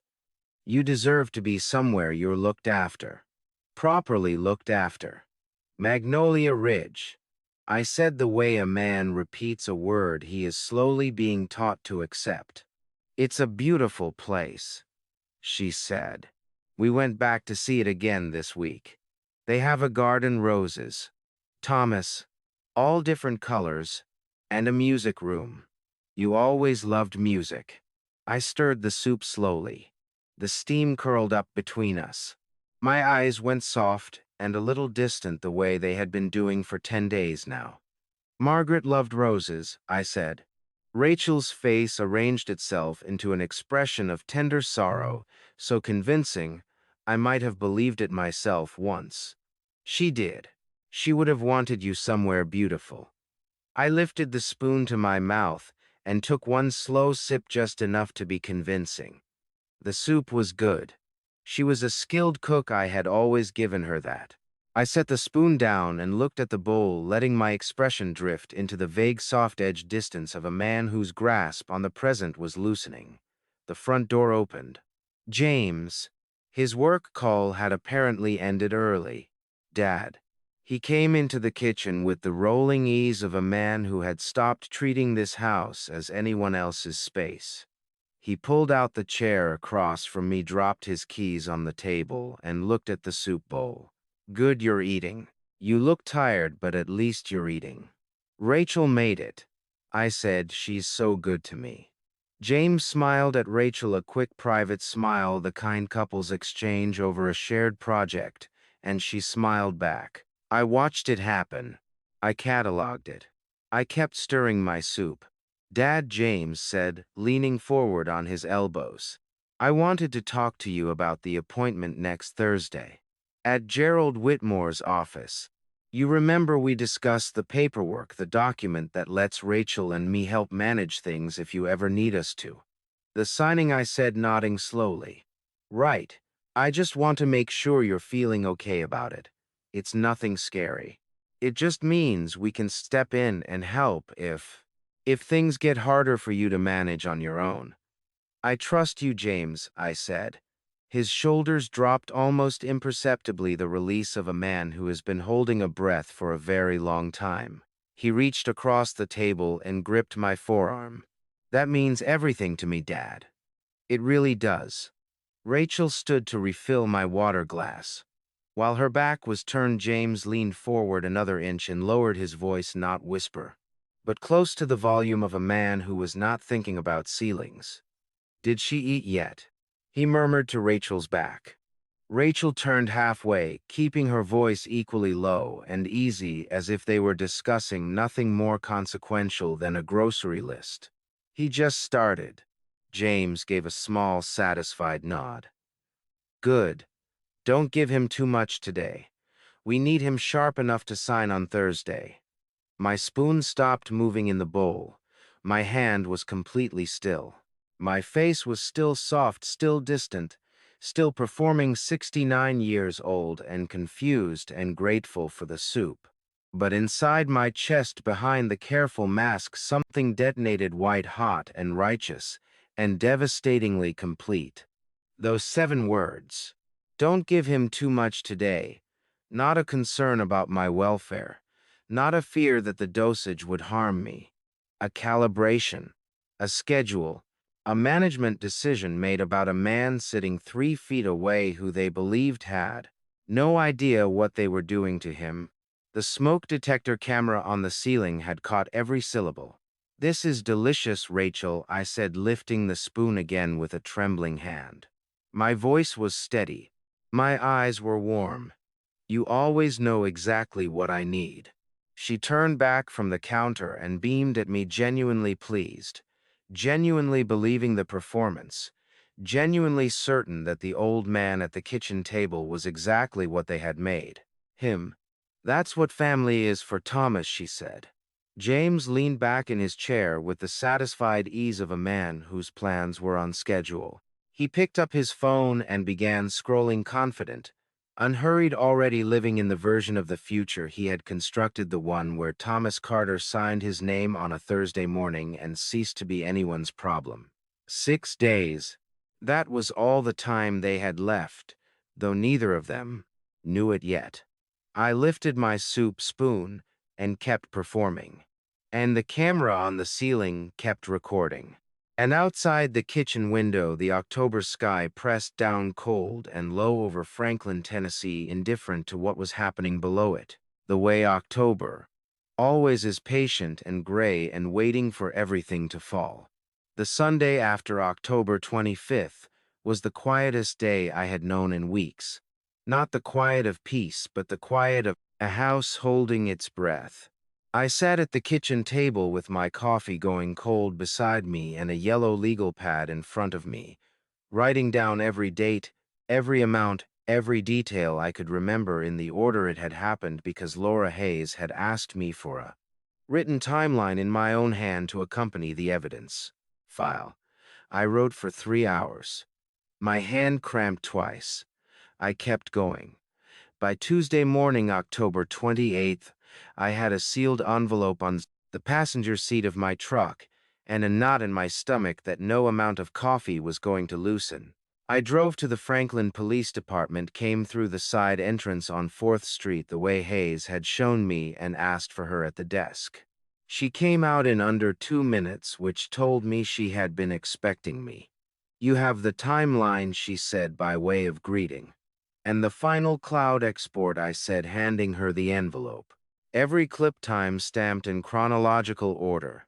22 separate files. I put a written index inside the envelope so you know what each one shows.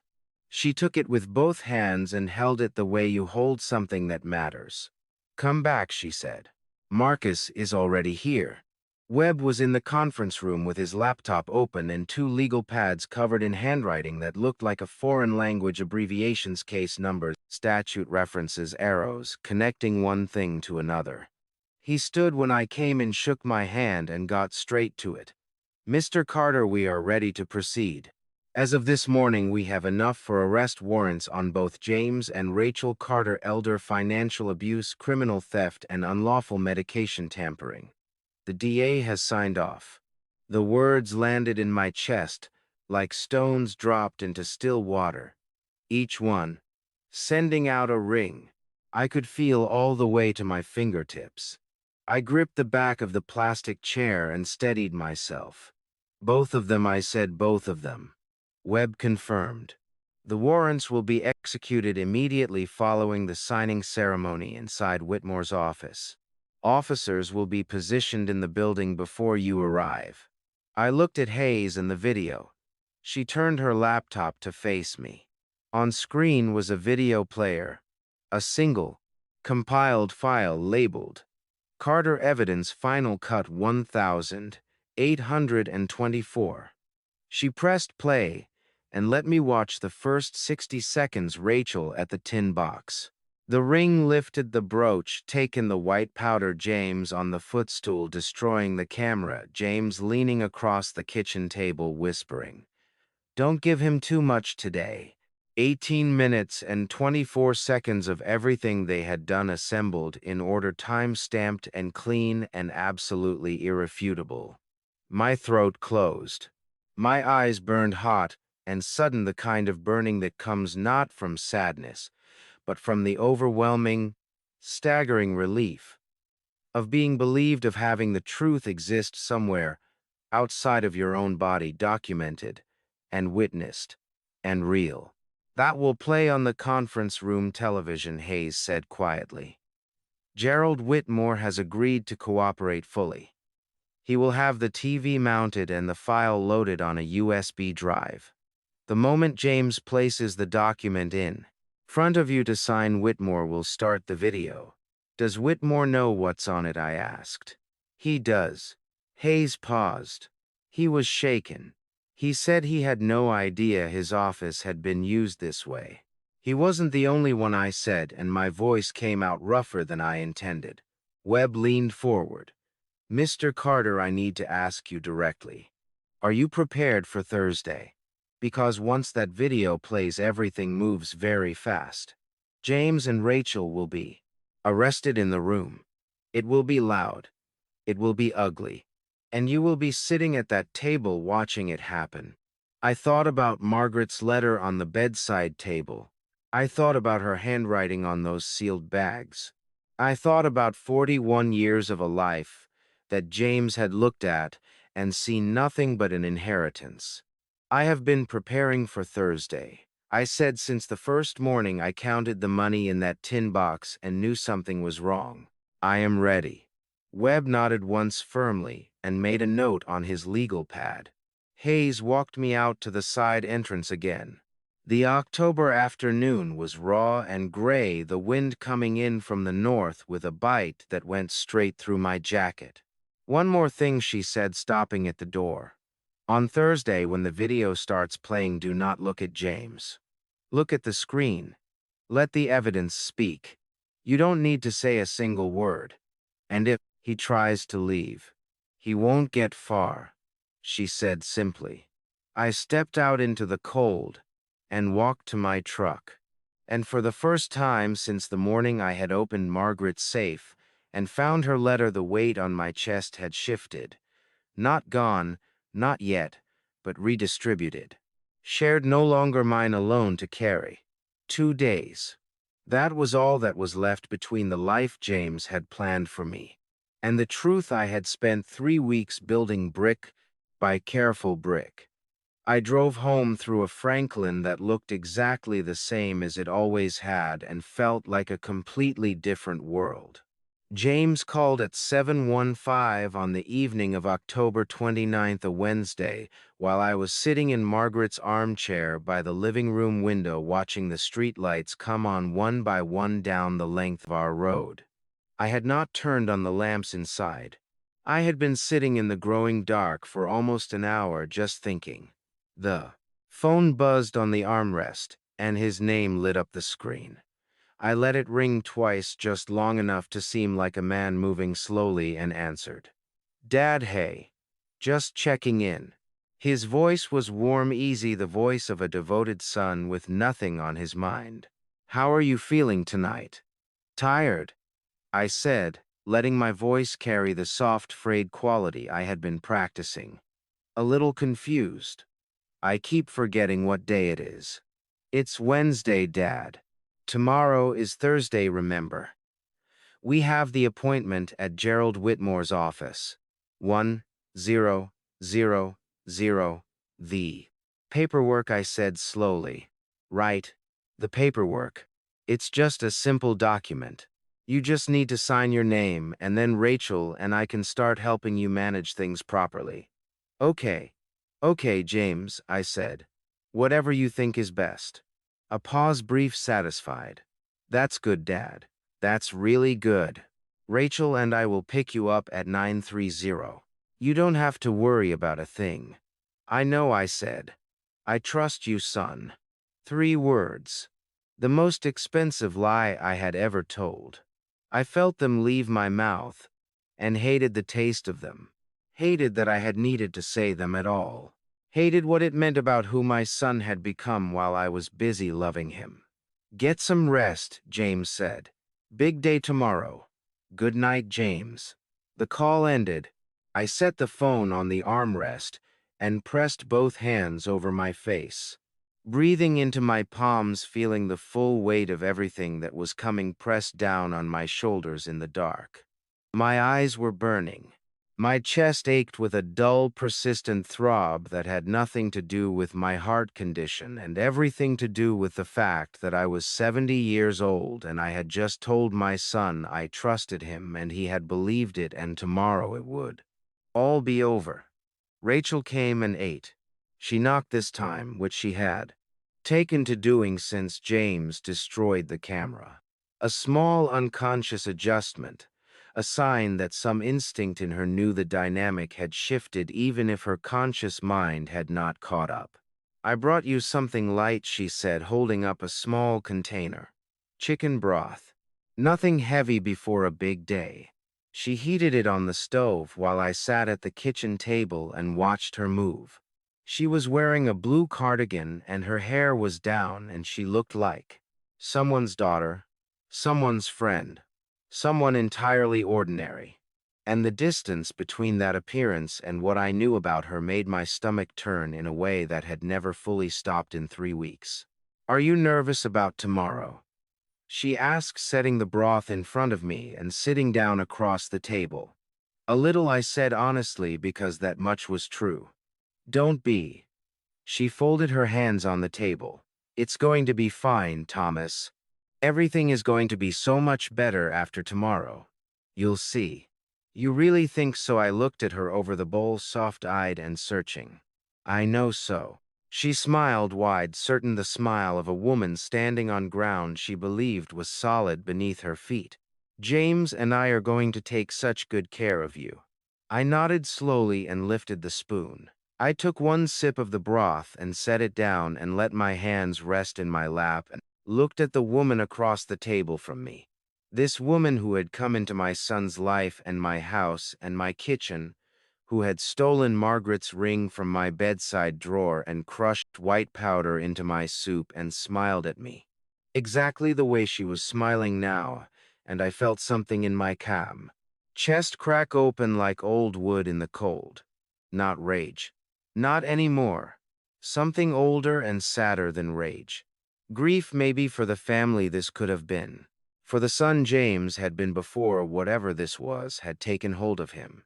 For the 41 years Margaret and I had built in this house now reduced to a line item in someone else's plan. "Thank you, Rachel," I said, "for everything you've done for me." She reached across and squeezed my hand. "Always, Thomas." After she left, I walked through every room in the house. The kitchen where Margaret had canned peaches every August. The hallway where James had measured his height against the door frame until he was 17. The bedroom where I had found the safe and the letter and the truth that had changed everything. I stopped at the bedroom window and looked out at the dark yard, at the bare oak, at the cold, clear October sky pressing down over Franklin. And I spoke out loud to the house, to Margaret, to the 41 years of ordinary life that had been worth fighting for. Tomorrow, I said, tomorrow, it ends. I turned off the light and went to bed and lay on my back in the dark and did not sleep for a very long time. James and Rachel picked me up at 9 to 8 on the morning of October 31st, 2025. James was wearing his charcoal sport coat again, the one he wore when he needed to project authority, and Rachel had on a cream blouse with pearl buttons that caught the pale autumn light as she came up my front walk. They looked like a couple on their way to something important. They looked like people who had already won. "Morning, Dad." James hugged me at the door, brief and practiced. "You ready?" "I think so," I said in the soft, uncertain voice I had been wearing like a second skin for 3 weeks. I had my jacket on. My hands were in my pockets. My wedding ring was on my finger. "I keep forgetting why we're going." "The paperwork," Rachel said gently, taking my arm as we walked to the car. "Just your signature." "Thomas." "That's all. Just my signature," I repeated like a man learning a new word. Gerald Whitmore's office was on the second floor of a brick building on Main Street. Dark wood paneling framed diplomas, the particular hush of a place where serious things were documented and sealed. Whitmore met us at the door himself, a trim man in his 60s with silver at his temples, and an expression so carefully neutral it must have cost him considerable effort. He shook James' hand, nodded at Rachel, and then looked at me. And in that half-second of eye contact between us, something passed that James did not see and would not have understood if he had. "Mr. Carter," Whitmore said, "please come in and sit down." The conference room was long and rectangular, with a mahogany table running down the center and a flat-screen television mounted on the far wall. New, I noticed, newer than the rest of the room's furnishings, the kind of addition that had been made recently and deliberately. James did not notice it. He was already pulling a chair out at the head of the table, already reaching into his briefcase for the document, already living inside the ending he had written for himself. Rachel helped me into the chair nearest the door, a small unconscious courtesy that told me everything about how certain she was. She sat to my right. James sat across from me, spreading 7 pages of the power of attorney flat on the table with the careful precision of a man who had handled this document many times in his imagination. "Okay, Dad," James said, sliding a pen across the table toward me. "It's just the last page. Your full name right there." He tapped the signature line with one finger. "Take your time." I looked at the pen. I looked at the signature line. I looked at my son's face across the mahogany table, the practiced patience there, the controlled eagerness underneath it, the absolute certainty that the old man in the chair across from him was about to hand him everything. I picked up the pen, held it over the page, and looked at Gerald Whitmore. Whitmore cleared his throat once, reached beneath the table, and pressed the button on the remote in his lap. The television on the far wall came on. The first image was Rachel at my kitchen tin box, her hand lifting the lid, her fingers closing around the folded cash, methodical and unhurried.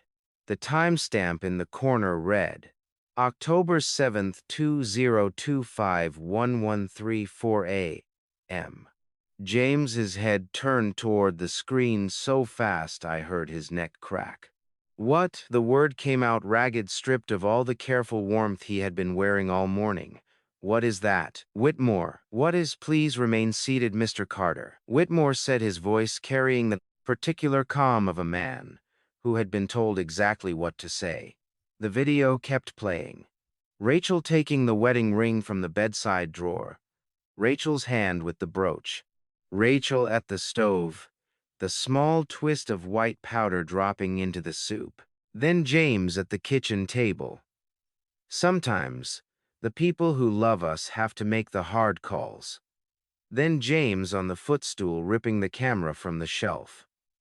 Then James leaning across the table, voice low. Don't give him too much today. Rachel made a sound I had never heard from her before.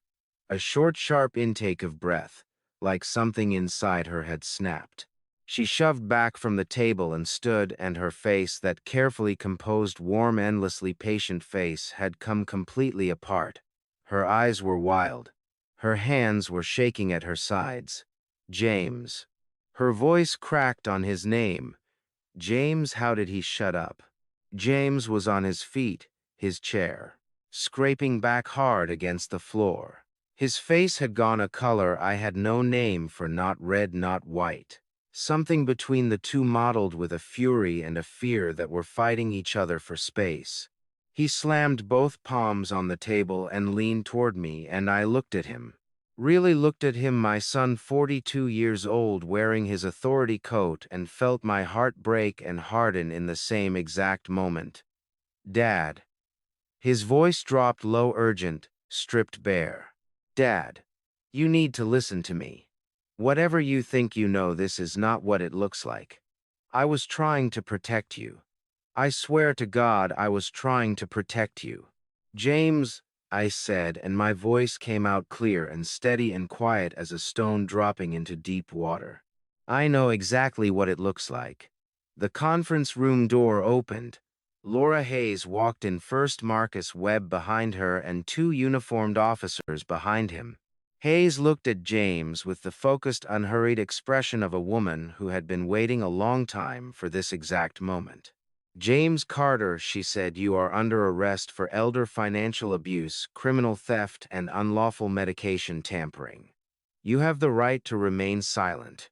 James turned toward the door, and for one suspended second, his whole body went rigid, every muscle locked, every option running out simultaneously. Then Rachel made a sound that was not quite a word, and not quite a cry, something broken and formless, and grabbed the edge of the table as her knees gave way beneath her. No, she said, no, no, no. The officers moved. Hayes read the rights in a clear, steady voice, while the video continued playing on the wall behind her, and I sat in my chair, with the pen still in my hand, and watched my son put his wrists together for the handcuffs, and did not look away because Margaret had asked me not to. I had promised her, and I kept my promises. The weeks that followed October 30th moved the way time moves after something enormous, strangely unevenly, some days stretching out long and exhausted, and others collapsing into nothing before I had time to register them. James and Rachel were arraigned on November 3rd, 2025. Bail was set at amounts. Neither of them could meet without the assets they had been planning to steal, which struck me as a particular kind of justice. I sat in the front row of the courtroom on the morning of the arraignment. Dr. Daniel Brooks was to my left. Laura Hayes was to my right. I had not asked either of them to come. They had simply shown up the way people do when they understand that some mornings are too heavy to carry alone. James was brought in wearing a gray jail suit, his hands cuffed in front of him. And when he walked through the door, and his eyes found mine across the courtroom, something moved across his face that I had not expected. Not defiance, not the cold calculation I had seen in Whitmore's conference room. Something younger than that. Something that looked for just one unguarded second like a boy who understood he had done something that could not be undone. My chest cracked open. My eyes burned so fiercely I had to press 2 fingers against the bridge of my nose and breathe through my mouth. I loved him. God help me. I loved him the way you love someone you made from nothing. And that love did not go away simply because he had tried to destroy me. It sat in my chest alongside the grief and the fury and the exhaustion.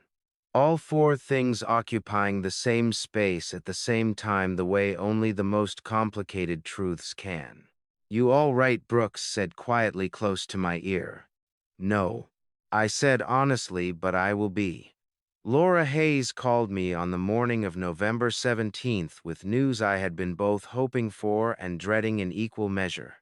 "We've filed to reopen Margaret's case," she said with the careful, precise delivery she used when she was carrying something heavy and did not want to drop it. "The forensic consultant confirmed the drug in her 2019 samples matches the compound in your blood panel. The pattern is, Thomas, the pattern is unambiguous." My hand tightened on the phone so hard my knuckles ached. "Is it enough?" A pause that told me everything before she spoke. "For a murder charge, not yet. The chain of custody, the age of the samples, the absence of direct witnessed administration, a jury would need more than we currently have. But it is more than enough to designate her death as a suspicious death requiring full reinvestigation. And it establishes a documented pattern of conduct that will be presented to the jury at James and Rachel's trial, so they may never be charged for what they did to her," I said. My voice came out flat, scraped clean of everything but the bare fact of it. "I want to be honest with you," Hayes said. "That is a possibility we have to hold.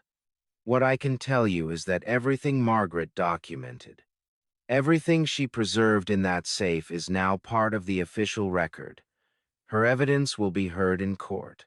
Her name will be in those files. What was done to her will not disappear." I stood at the kitchen window for a long time after that call ended, looking out at the backyard where the oak tree had finally gone completely bare. The yard looked wide open without its leaves exposed, and cold and very, very clear. "They heard you, Margaret," I said to the window, to the yard, to wherever she was. "They are listening." I pressed my palm flat against the cold glass and held it there until I could breathe evenly again. The trial was set for February 2026. Marcus Webb called me in December to go over testimony preparation, and he said something at the end of that meeting that I had been carrying with me ever since. "Mr. Carter," he said, straightening his legal pad, "most people in your position being poisoned, being robbed, being systematically undermined by their own family, most people either don't notice until it's too late, or they notice and they fall apart. You did neither. You built a case. You documented everything. You held yourself together for 3 weeks under conditions that would have broken most men half your age." He looked at me directly. "Margaret Carter raised a good son too. I hope you know that." My throat closed so fast I could not answer him for a full 10 seconds. When I could speak, my voice was barely above a whisper. "She did," I said. "She always did." On a Saturday in mid-December, I drove to the cemetery on the east side of Franklin, the old one with the iron gate and the pecan trees, and sat beside Margaret's grave in the cold, with my jacket buttoned to the collar and my hands wrapped around a thermos of coffee, the way we used to sit on the back porch together on Sunday mornings when the air was too cold for comfort but too beautiful to stay inside. I found your letter, I told her. I found the samples, the lab results, everything you hid from me. It worked, Margaret. All of it worked. The pecan trees above me shifted in the wind, their bare branches crossing and uncrossing against a sky the color of pewter. Somewhere across the cemetery, a bird called once and went quiet. I'm going to be all right, I said. The house is still ours. Everything you built is still there. My voice broke on the last word just once, and I let it. I miss you every single day. I want you to know that too. I sat there until the thermos was empty and the cold had worked its way through my jacket and my bones were aching, and I did not care even slightly. I had nowhere else I needed to be. I had all the time in the world, and for the first time in 3 months sitting in the cold beside the woman I had loved for 41 years. I felt something that was not grief and was not fury and was not fear. I felt like myself. Again, and that more than the arrests, more than the evidence, more than any verdict, any jury would ever deliver, that was the thing they had tried to take from me and failed. I am not a man who tells his story easily. For most of my life, I believed that what happened inside a family stayed inside a family, that silence was loyalty, and loyalty was love. I was wrong about that. I was wrong for a long time. If this Grandpa Stories has taught me anything, it is this: the people who love you will never need to dim your mind to keep you close. They will never need to steal from you quietly or manage your clarity like a dosage. Real love does not require your signature on a document you don't fully understand. I wish I had known that sooner. I wish I had trusted my instincts the morning I first counted the money in that tin box and felt something cold move through my chest. Don't be like me. Don't wait for proof so overwhelming that the person who gathered it was your dead wife speaking to you from a letter she wrote 6 years before you were ready to hear it. I believe God put Margaret's words in that safe for a reason. He knew I would need them. He knew I would not find them until I was desperate enough to look. Every family story carries weight that outsiders cannot see. This one carried mine: the grief, the betrayal, the love that did not stop, even when it probably should have. My personal opinion, for whatever it is worth, greed is not born overnight. It is grown slowly in small decisions in the space between what a person tells themselves and what they actually do. Guard that space carefully. In your own life, in your own family story, pay attention to the small things. The small things are never small. If something in this Grandpa Stories felt familiar, if it stirred something you have been carrying quietly, leave a word in the comments. Share it with someone who needs to hear it. And if stories like this one matter to you, consider staying with this channel, because there are more to come. Thank you sincerely for listening all the way to the end. It means more than you know. A gentle note before you go: the stories ahead contain certain fictionalized elements constructed entirely for the purpose of reflection and education. If that is not the kind of content you are looking for, no hard feelings. Step away and find what suits you best. But if you are staying, welcome. The next chapter begins soon.